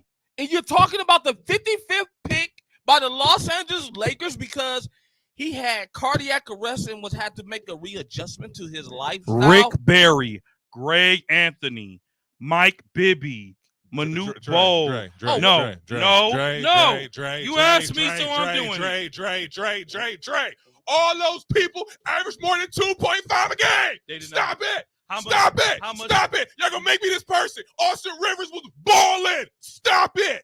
Y'all gonna make me this person? The Nazis. Austin Rivers was balling. The Nazis. Austin Rivers was balling in Duke. He was balling in high school. The Nazis. Stop it. The Nazis. Y'all gonna make me this person. The Nazis. Was he balling in the league though? The Nazis. I didn't say he's very angry, y'all. I never said he hates LeBron. I don't hate LeBron. Never said. Hold on. Let me finish. Never said he didn't deserve to go to the NBA.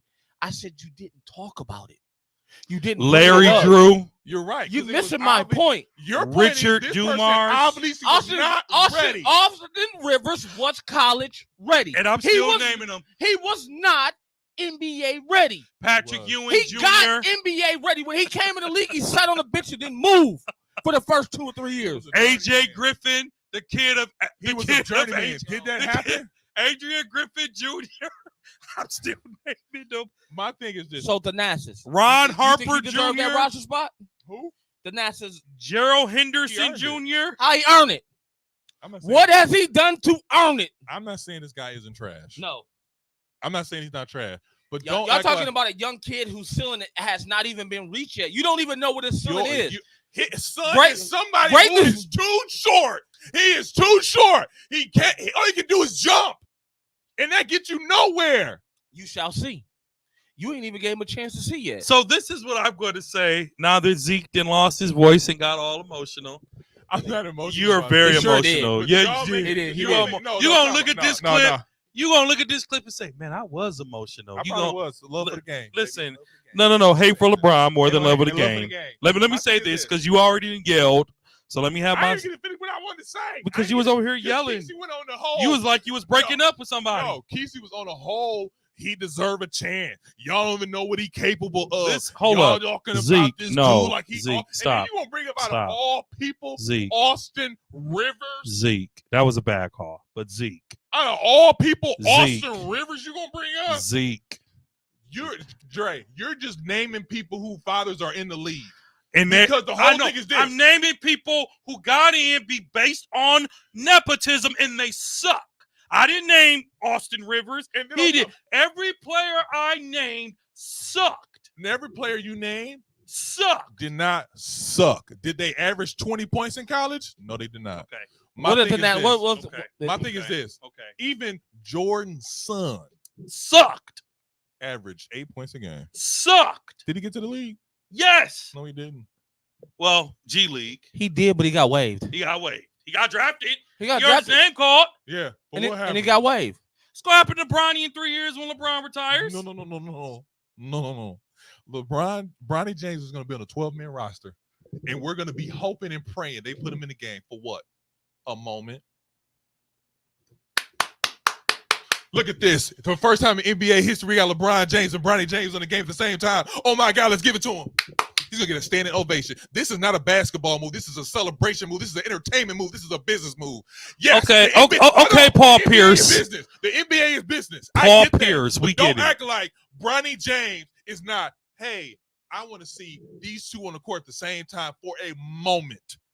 And pray to God that LeBron James get a steal. His son coming down the lane right behind him. He throw it back to his son. He throw a lob. We creating the whole Dwayne LeBron James cock back moment all over again. But let me tell you something. If you think it was hard for Lonzo Ball when he came into the league, it's going to be 20 times harder for Bronny James. And then on top of that, he's not going to be able to handle it. You don't know that. Okay, now are you done going off like LeBron broke your heart? They're going to be on his heels every single time. They should. You listen. So he shouldn't be out there. Listen to me. Why? Listen to me. Tell me somebody in this. Can I go now? Hold on, Dre. Before you go on, before you go, Dre. Tell me, just give me one person in this NBA draft of 2024 that you are looking for. That you are looking forward to seeing. Somebody. Tell me one player that you are looking forward to seeing in this NBA draft this year besides Bronny. Easy. But tell me one person. I'm going to finish. Let me tell you. That you are specifically looking for to play besides Bronny. We can't say their names, so listen. I don't know. Listen, I don't know his name. I don't know his name. I definitely don't know his name. So let me can I please, because you just had a Stephen EFGHI moment, okay? Kesey made me that guy. He made me that guy. He got real sensitive. You made me that guy. He just made my head hurt. KD moment. Listen to me, Kevin Durant Jr. Okay, ain't no Kevin Durant Jr. He just made me go there. Listen go to ahead, me. Listen to me. Listen to me. Go ahead. You are acting like you didn't know that this was gonna happen. Hold up. Let me just don't make it right. This is rhetorical. This is all rhetorical. So that means you don't have to say anything. Quick. I want to interrupt you real quick. I knew Donald Trump was going to be president. That don't mean I gotta like it. I don't think anyone knew. I think we were all shocked. We knew. No. We were our fingers crossed it wasn't going to happen, but we knew. Well, did we have to like it? Yeah. I got a ticket sitting down. Listen, we ain't got to. Go ahead. So we're not going to bring politics into it. Yeah, I bet you won't. I bet you won't. Go ahead. So to ETV's point, his assist from his father is going to be his first point. No greater moment than that. Shout out to ETV for comment of the day. Here's the thing. I have zero problems with Bronny riding his father's coattails to get drafted. Here's my problem. Oh, he's taking away a spot. No, the Bucks drafted with the 22nd pick a player that averages less than Bronny. Number one, okay? So they both shouldn't have been drafted? Number two, that's a lot of players that shouldn't have been drafted, but you got to go with what you got to go with. Do I think he's NBA ready? No, it does not change my mind that he is not NBA ready. It does not. However, I have no problems with Bronny being drafted to his father's team. Your father is the greatest player that ever played the game. You take away basketball, privilege and nepotism has been going on for years. In public traded companies, fathers and sons are CEOs and let me finish, and COOs, right? Let's take it to a scripted business. World Wrestling Entertainment, before they sold, it was Vince, his son-in-law, his daughter, and his wife. All running the company, right? His grandkids on the roster, right? Dwayne "The Rock" Johnson, all his cousins, his whole Samoan heritage are all on the roster. So the greatest player since Michael does it, and it's a problem. Here's why I have no problems with it, because I just named 15 players that sucked in the NBA. Didn't mention Clay, didn't mention Austin, because they were somewhat good. Bronny is now here. Kesey says, give him a chance. No, he going to get this smoke too. He going to get this NBA smoke because now you on the team. It ain't no more he just a kid. No, you've been drafted with the lights of Hollywood. The Los Angeles Lakers, the type of thing that he's about to experience, yes, it will be pressure, but he was born for this pressure. He is the son of LeBron James. They booed this kid in high school. They booed this kid at All-American games. They booed this kid just for being LeBron's kid. Boo-hoo! No, you didn't cry for 10. Let me finish in another 60 Go ahead seconds. And cry some more for him. Bronny, I am not upset that he was drafted. Is he NBA ready? I'm sticking to it. He is not. However, he has the greatest coaches in his father. He has the greatest agent in Rich, who basically took the NBA hostage. He called teams threatening them not to draft. He says he's going to go play in Australia. Hilarious, but it shows the flex. Hilarious. Welcome to the NBA, young king. However, playtime's over. That's all I'm going to say. Welcome to the NBA, but playtime's over. Hey, hold on. Bronny accomplished his goal. He said he wanted to hear his name called. He got it called. And he'll play for 3 years until Brown retires. I get what you're saying. He want the smoke. He get the smoke, right? Yeah. And I agree, 110%. He get the smoke now. He get the barbershop talk. He get the podcast talk. He get all because he sucks. He get all the talk. But at the end of the day, we don't know what he's capable of. KC, stop it. A lot of people underestimating what he might be capable of. He got LeBron James in his DNA. Nope. Look how they talked about LeBron. Even what he did, they still talked about him like a dog.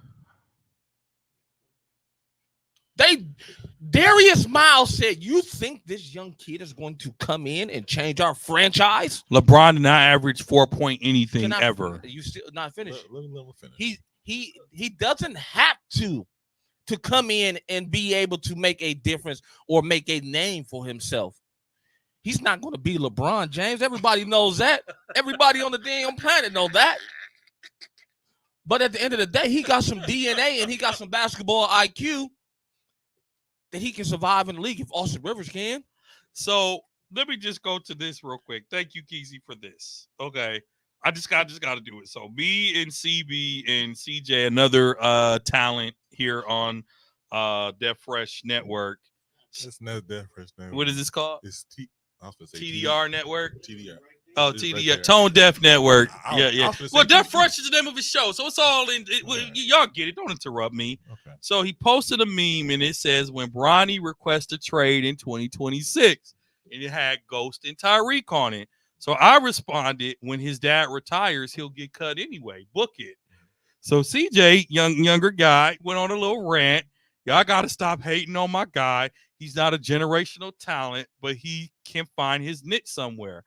I said, I'm happy that Brian used his influence to get in, but basketball skill-wise, he ain't got it. Dr. Bird liked the stat, and CJ just went on the red. He said, very good 3-and-D player. Stop listening to the media and the internet. He played good in the All-American game and had one of the best draft combines out of anyone this year. Top 5 in vertical. Thank you. Top 2 in shooting percentage. Watch the film. And then Dr. Berg goes, oh boy, you're going to glaze Bron and Bronny too?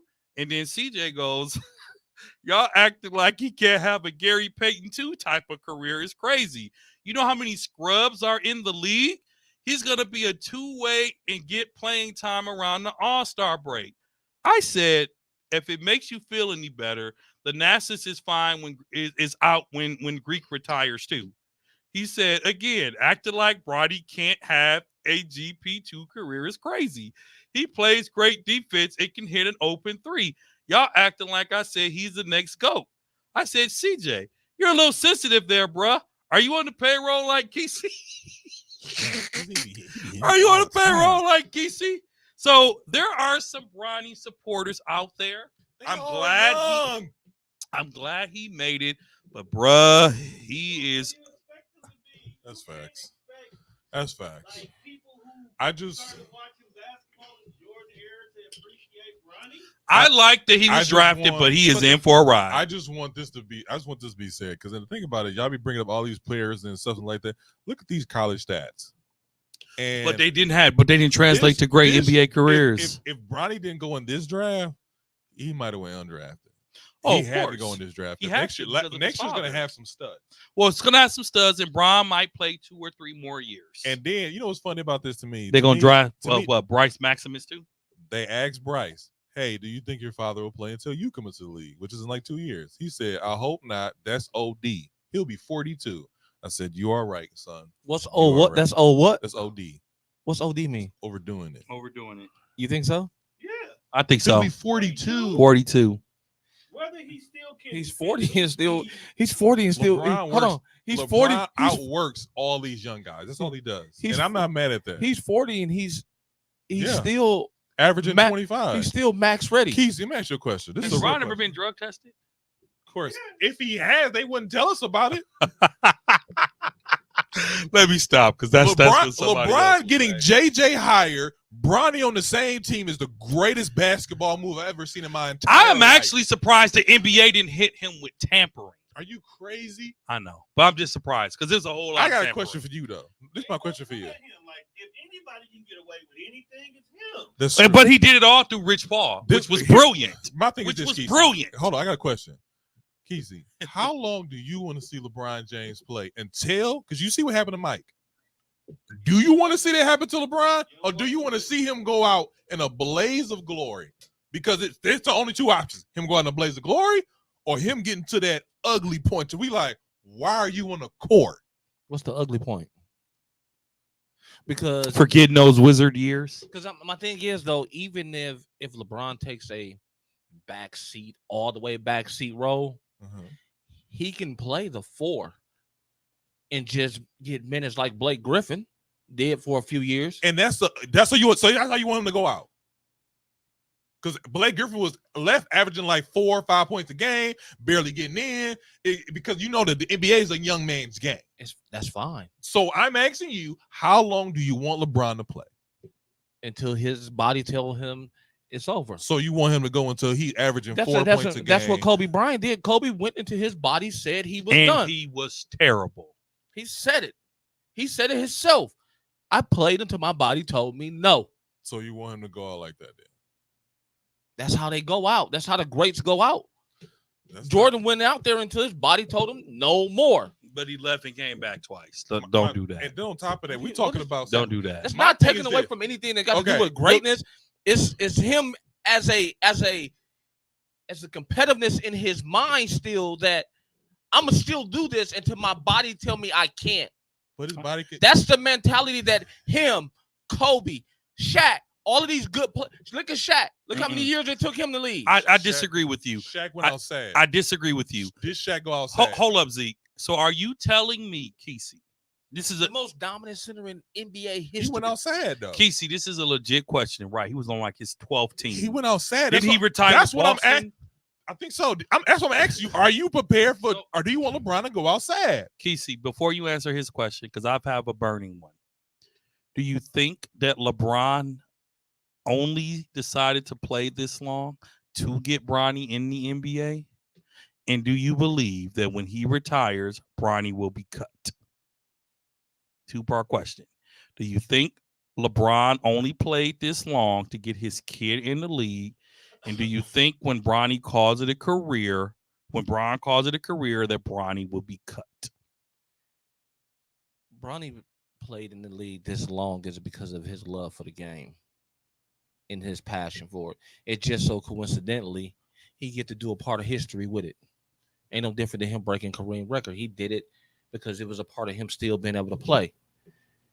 Hey, that was one of his goals. Play with his son. That was one of his goals. It wasn't. He didn't have a goal to break that record. He didn't. But it just came across. And he's like, "Well, I might as well do it." Ain't no different than, damn, I'm still good as hell. I can still play with my son coming to the league. Mm-hmm. I'm gonna do it.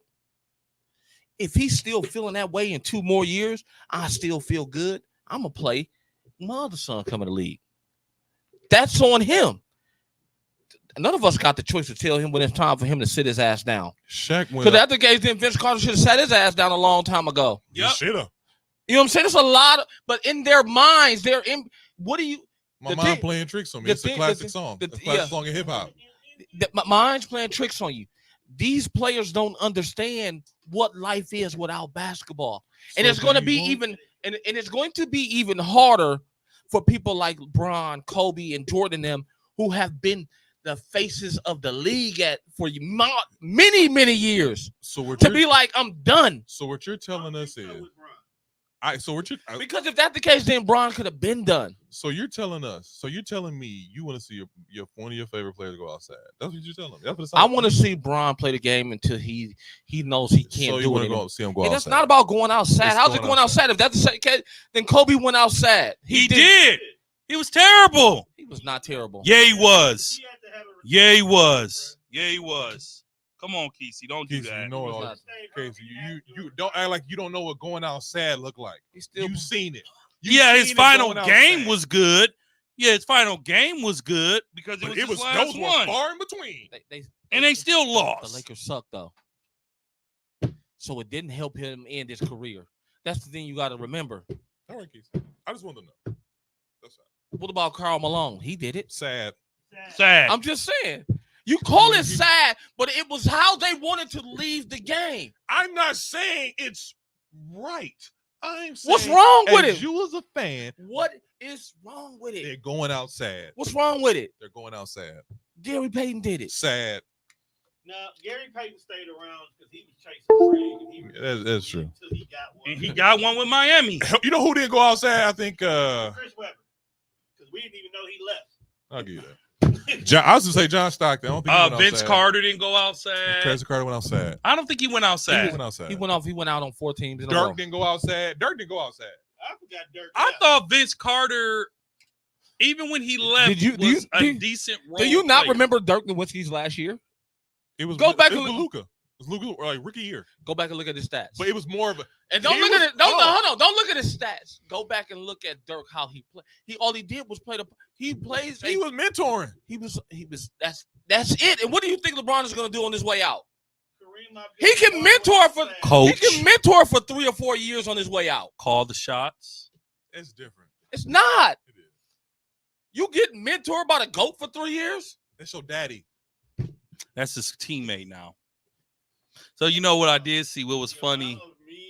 The amount of memes. I was getting ready to say. I saw 2 really good ones. One was don't say the D Wade one. Not that one. That's inappropriate. Yeah, exactly. It was hey son. What we do on the road, you don't go back and tell your mama. Ooh, that was funny. That was funny. They finna find out about broadside chicks. Like, you cheating on my mama? That's the first one. The one from was that Love and Basketball? Yeah. Oh man, they've been riding. Roll. You got these girls coming in your room. I'm like, and then the second one was on the court when they have a disagreement in practice. Is son, get your eyes over here. The one I got is there's a dude on YouTube. They be doing videos, and they were doing the press conference. Oh, I seen that. Bronny got signed, and the other dude in the back was being LeBron. And he was telling him all these things like, "Yeah, man, and yeah, he gonna start, and you know, D-Lo ain't gonna care. You cool with that, right? D-Lo, you cool with that? Like, he gonna start." And then he was like, "Well, no, man, I'm trying to earn. I'm trying to earn. I'm trying to earn my spot. No, bro. No, you gonna go ahead and start. You gonna start about 12 games, and then he was like, okay, so I'm gonna start referring to you as LeBron. Like, what? You gonna do what? We teammates now, so I think it's only right. You gonna say what? What you gonna do, son? I couldn't even The imagine. Nassus, you have a friend. This is all I'm gonna say. Y'all go see. Because he's a free agent too. If the Bucks re-sign him, I know all I need to know. Y'all, The Nassus is a free agent. He is. Yes, he is. He is. Remember, he got hurt over in the what you call it? He's still a free Before agent. he went. Huh? Before he went. He is still a free agent. He got his AC. He is an ACL. unrestricted free He agent. tore his ACL. He tore his ACL. I don't know how That was his exit. Come on, man. What you trying to say? They hiding something. You trying to say they ain't gonna sign him? No, they're not gonna sign him. That was his exit off the roster so that the people can stop talking about it. Don't you do that? Kesey, I like that conspiracy theory. I do. I like that one. How else can he go out? Because some of yours are pretty stupid, but that's a good one. Because if he just go out, if he just Bet go out, because if he just go out in regular free agency, they're gonna be thinking they're gonna have all type of things to talk about Giannis. Oh man, you let your brother do your brother like this. Yeah. While you go play in Greece. Yeah. So it's all type of stuff. So you saying ACL and retire? Yeah. He need to. He made money. He did his job. He sucked. Well, he has a couple records. Most fouls ever committed. Okay. Lowest points ever scored. Right. Okay. Bronny, don't go after those goals. This has been a very long episode. Very real quick before we go, we gotta spend a good, and we'll be done after this. We gotta spend a good 5 minutes talking about the Bucks. What are they going to do? Really quickly.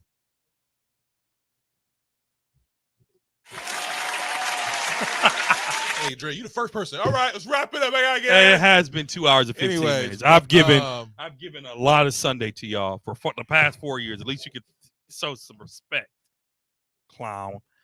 Listen, I just gave you some, my man. Listen. Okay, let's real quick talk about this. Okay, so the Bucks said what? You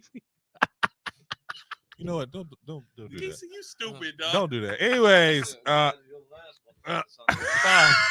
Fine. So y'all gonna miss me when I'm gone. So we got two. So the Bucks picked up 2 draft picks. I didn't know they had a first round draft pick. They did. It was terrible. Their first draft pick was. It was terrible. It was terrible. Was AJ Johnson? He'll be wearing number 7. Kesey, we should have took Bronny instead of AJ Johnson. Cheesy, what up, bro? Who should the Bucks re-sign off the current roster? Our chat is more active today, the last episode, than it been all year. You know what I'm saying? You know what I'm saying? That's crazy. We got live audience. Cheesy. For me, the Bucks have a number of free agents. To keep it a buck, have no free agents. Yeah, they do. They have the Nassus is off the books. Pat Beverly. The question he asked was, who should we re-sign off the current roster? Cheesy. They all can go. They all can go. None of the current free agents the Bucks need to re-sign. That includes Jay Crowder. That includes Pat Bev. It certainly includes the Nassus. They all can go. Now, I will say this. My heart says Pat Bev. My heart says Pat Bev. I'm surprised. I'm not surprised, but I'm mad we moved off of him. Crowder can go. Everybody else can go, but my heart says Pat Bev. I ain't gonna hold you. KC, what you got on that one, bro? Everybody can go. That's fine. Everybody but Dame and Giannis. They're not free agents, but yes. I'm just saying. Beasley can go too. The most inconsistent shooting that I've seen all season. No. Beasley, I don't want to keep him. Beasley had the NBA record all season. He needs to stay. He had the record, but in games where it counts, he doesn't always show up. He's inconsistent. He's still inconsistent. He is very inconsistent. I didn't like his playoff run. The whole Bucks is inconsistent. I didn't like his playoff run. I say give it a Doc ass too. To start over. Real quick, the 2 draft picks we had. Hold up. Here are the Bucks free agents. The Nassus, Malik, Pat Bev, Crowder, Gallinari, old self, and Ty Washington Jr. They all can go because I'm tired of us being the oldest team in the league. Malik can stay. He's still young. Malik can stay. Everybody else got to go. Everybody else can go. I'm saying all can go. I will say, unfortunately, the Bucks are in a situation that we usually don't find ourselves in. We ain't got the money to spend. Well, here's another one. Who should the Bucks target in free agency? I like the center from New Orleans. I like him. I like him. I like Tobias Harris. And I don't think we can get into it, but I think we should get into the clay sweepstakes. Okay, we're not doing that. I'm not saying that we are, but I would like to see. You just said about terrible weather in the East Coast. I don't mean I can't hope. I can't. We're better than Philly by a long shot. by a long shot. Philly's a terrible. Let me Listen, stop. Let me not knock. Hold Philly. on. No, You no, add no. if you I add. didn't say nothing. I didn't say nothing, Dre. I If didn't the say Bucks, nothing. if the Bucks can pick up somebody like Clay, it's gonna be problems in the East for That's people. all I'm Let saying. me tell you something. I'm saying. Both of y'all. I know it's. We know it's not going to happen. I know If we we know pick up Clay. I know it's If wishful we thinking. pick up Clay, hey Dre, we can have a different conversation, bro. Hey, man. Hey, okay. Well, Toad already What bought do the you Knicks need? tickets. What do you need me to do to help you, help me? Okay? Because Clay is guaranteed ship. That's how value That's is. championship pedigree. That's guaranteed ship. Because remember, the Bucks passed on him in the draft That's very true. for Brandon Jennings. We ain't know no better, man. I think we picked up Jennings, just like now we think he's the bee's knees per se. Jennings was hot, though. Trey Middleton Injury and stopper. make a miracle. That would be hilarious. That is a miracle. Well, let's not also forget that No, Klay but Thompson said on the Bucks not drafting him, I thank God every day. I know he did. He a California boy. That's why I don't want no light Back skin in dude. 2015, when they asked him about the Bucks passing up on him, he said, This is why I I thank want God every day. This I want the Bucks to target in free agency Well, we definitely not coming trade. here. Andrew Wiggins and Brandon Ingram. Trade Middleton and make a miracle. He a bum in my eyes. Who else we gonna get, Cheesy, man? I want Brandon Ingram or Andrew Wiggins. I think Andrew Wiggins is a missing piece that we don't know we need. I like that too. But who do you give up for Wiggins? I'll give up Middleton for Wiggins. He's inconsistent shooting, though. Who? And that's what we struggle with. We need shooters. But he'll make it up on the defensive end. Who gonna score the buckets though? Dame and Giannis. But that would be nice to throw Wiggins on everybody. You throw Wiggins open Wiggins is money. But you can throw Wiggins on anybody 1 through the 4. Exactly. 1 through the 4. Wiggins, go get him. I'm not worried about Wiggins scoring points. I'm worried about Wiggins locking down somebody. That's what Golden State did. They just sick Wiggins on everybody. Yeah. And then said shoot the ball when it come to you. So he's our new Drew Holiday then. Because that's what the Bucks did. They put him on all the defensive. I'll tell you that. And he's not small. He's short, he's tall, lengthy, solid. But we got to get rid of Brook first. Yep. I'm not the biggest fan of what the Lakers are offering us. If they give us So technically, who do you take then from the Lakers then for Brook? At 35, remember Brook has 1 year left. That's their problem. I want Hashashi, and I'll take Vince. You like Hashimura like that? I don't like him like that, but I'll take him. Who? Hashimura. And who? Give me Vince. Vince who? Gabe. No. Give me Hashimura and give me D'Angelo Russell. Russell is a big kind of a pick. We don't need Russell. We can use his shooting when he shows up. He wants to start though. He too streaky. We dealt with streaky too long. Give me Gabe. I'll take Gabe. Give me Rui. And give me Christian Woods, where I can at least have another big to put in. What is with you and him? Because who else you gonna replace at the big? You gotta have somebody down there. Bobby is not him. I love this podcast. We don't say what you want. We passionate. Bobby is not him at the starting 5. I'll give you that. Put Hashitashi back there. He is not a starting 5. Go after Christian Val. Wood is barely a starting 5. Go after Val from New Orleans. Who? Val from New Orleans. He old as dirt too. He better than Brook. No, he's not. Yeah, he is. He's not. Yeah, Go watch him. Outside of block shots. He's slow as gasoline too. That's fine. Brook back is a touch away from being cracked, bro. Come on, man. The only trade I'm taking from New Orleans for Brook is Ingram. Other than that, I'm not taking no Valanciunas. He's free agent. Yeah, we free can agent. sign him. I don't want him. Let me ask you a question, Geesey. Oh, but when I'm doing y'all both with nuts. that's fine. We passionate. I don't care. We passionate. I just want something back for Brook. I don't want I get what you're saying, Kesey, but I don't want Christian Wood because he probably gonna play. He gonna be 35 games. That's why the Bucks got rid of him. He can't stay healthy. But you fail to realize He can't stay healthy. he wasn't healthy. He wasn't in a rotation. He couldn't put the points up. No, because they didn't want to. Are you saying we would be forced to? The Lakers wanted to run a smaller lineup with Anthony Davis at the 5. That's what they wanted to continue to run. Oh, with Wood at 4. Yeah. And Anthony Davis wasn't going, of course. Exactly. He wasn't going.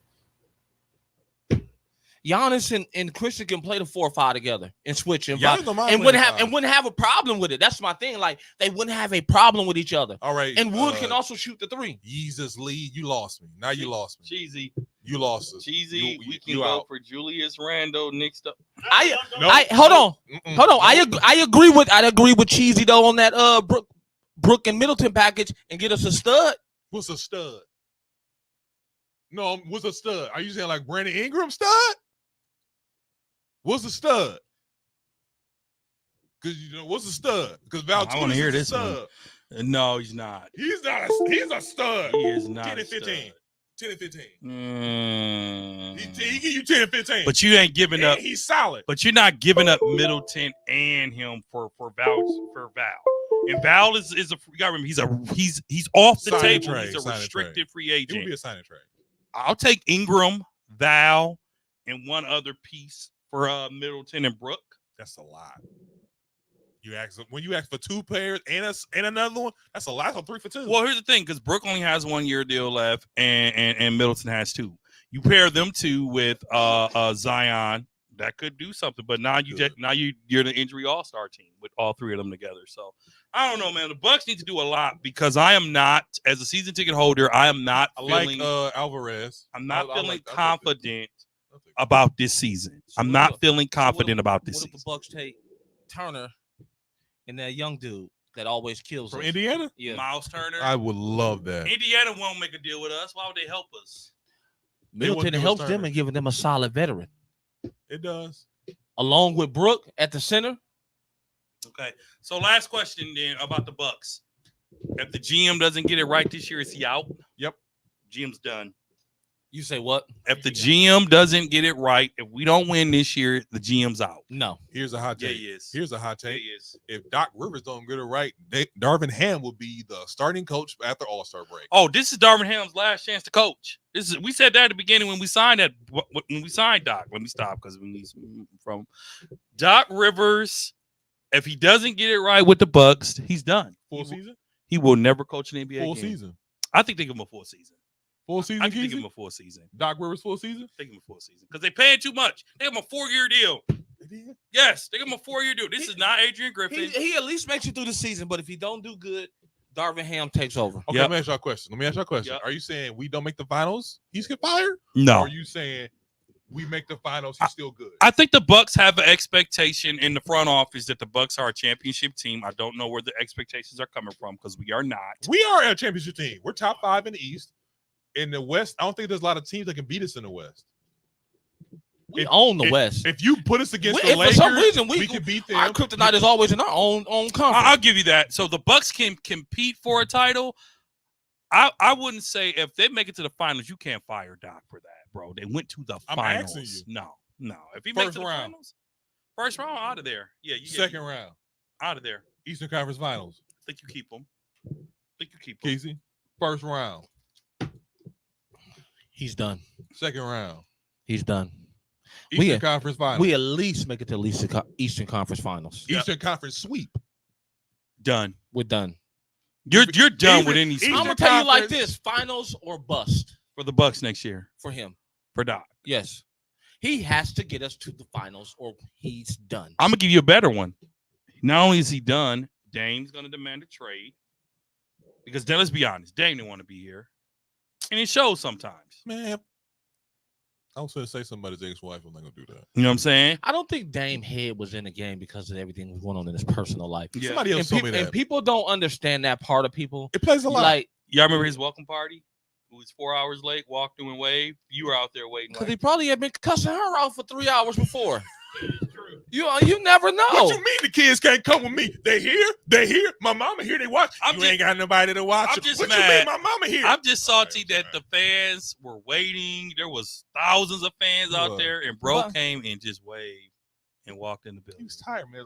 He could have got the mic and said it's something. a long trip from Portland. But what it did scream was not 1, not 2, not 3. It did scream that. It did. Hey, I thought I was on the bandwagon for a little bit. For about a whole week. About a week.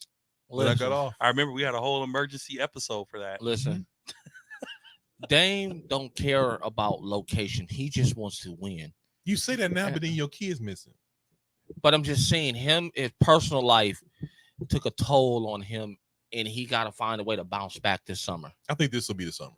And this summer, I think things have progressed. Yeah. He's been in a situation now. Now he knows the expectations. He knows what's expected of him. He knows how to come in next year. That's true. And the coaching staff is setting concrete. I don't think it's gonna move. I do like the move of Darvin Ham coming back. You're coming into training camp with everything set except for the roster. Hopefully it gets for the better. And hopefully it gets for the better. I don't expect the Bucks to make a lot of noise in free agency because we have a money problem. But I'm telling you, the Bucks need to hurry up and make some choices now. We don't have time to wait until September. Nope. We don't. It's either now or never. Either you're going to keep what you got and just see what's going to happen next year, or you make a move now. I know this. Whatever you can get it now. Tobias is available. I want to pick up Tobias. I know we're not going to pick up Tobias. Valtunas, even though Kesey don't like him, I like him for free agency. We're not going to pick him up. I think we're going to be picking up the bottom of the barrel free agents like we always do. So you're saying we're going to stay old? I think they trade Brooke. I don't want to say that. If the right trade comes, Brooke goes. And Middleton.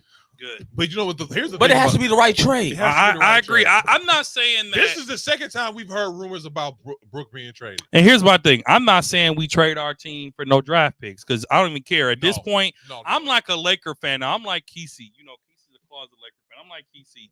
Do whatever you need to do to win. Do whatever you need to do to win now. That's okay. I like Golden State.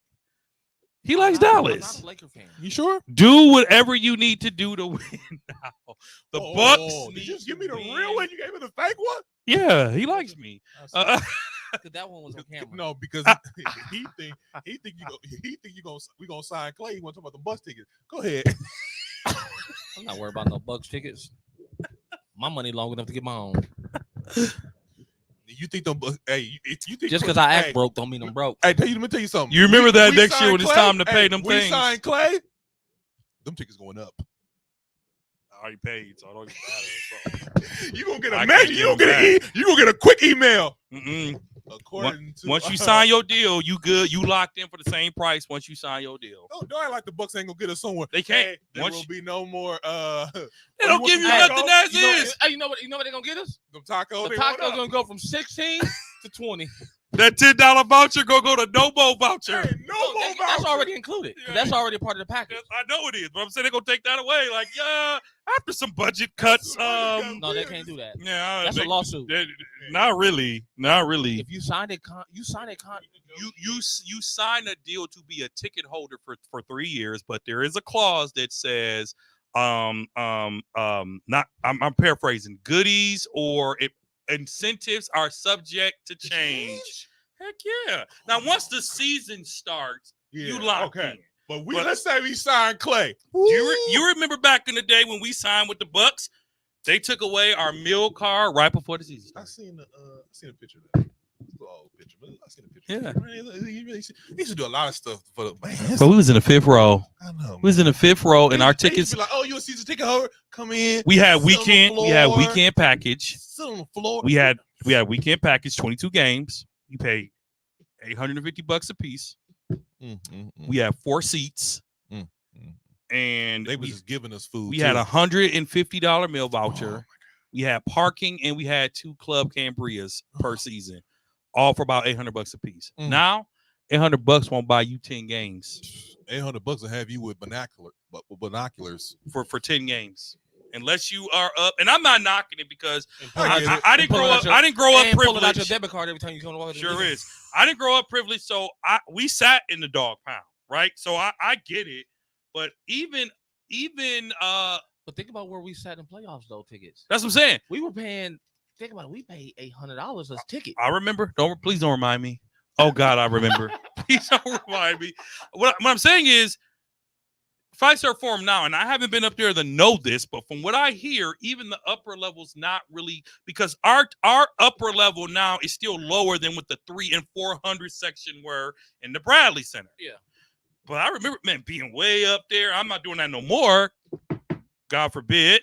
But the cost, it's not a family function anymore. Like if you want, unless you were going to break the bank, not counting your money, but if you wanted to take a family of 6 and you bought tickets flat out to a marquee game, the chances of doing that, number one, is slim because tickets aren't ever on sale like that. But you're paying for good bird's eye view, $300 and $400 a ticket. So to take a family of 6, you might be paying 5 bands, depending on how close you want to sit. And if you want to feed them. And let's not talk about the crazy parking. $75, $100. The kids want souvenirs. That's it. Shout out to the Admirals. That's why I take them one at a time when we go on the season. It's one at a time. It's your turn this week. So tell them, yes, we'll get back to you on those Knicks tickets and the cost. But really, see who we signed first. Real quick before we get up out of here, breaking news: Paul George. Yeah. Paul George is unlikely to return to the Clippers. 76ers is a strong front runner to land George in free agency deal. Wow. This is very interesting. Wow. This has been a very entertaining season, very entertaining episode to end the season. Wow. It was fun. It's good times. Good times. Good times. So this is your boy Big Zeke. It's your boy Dre. It's your boy Keith.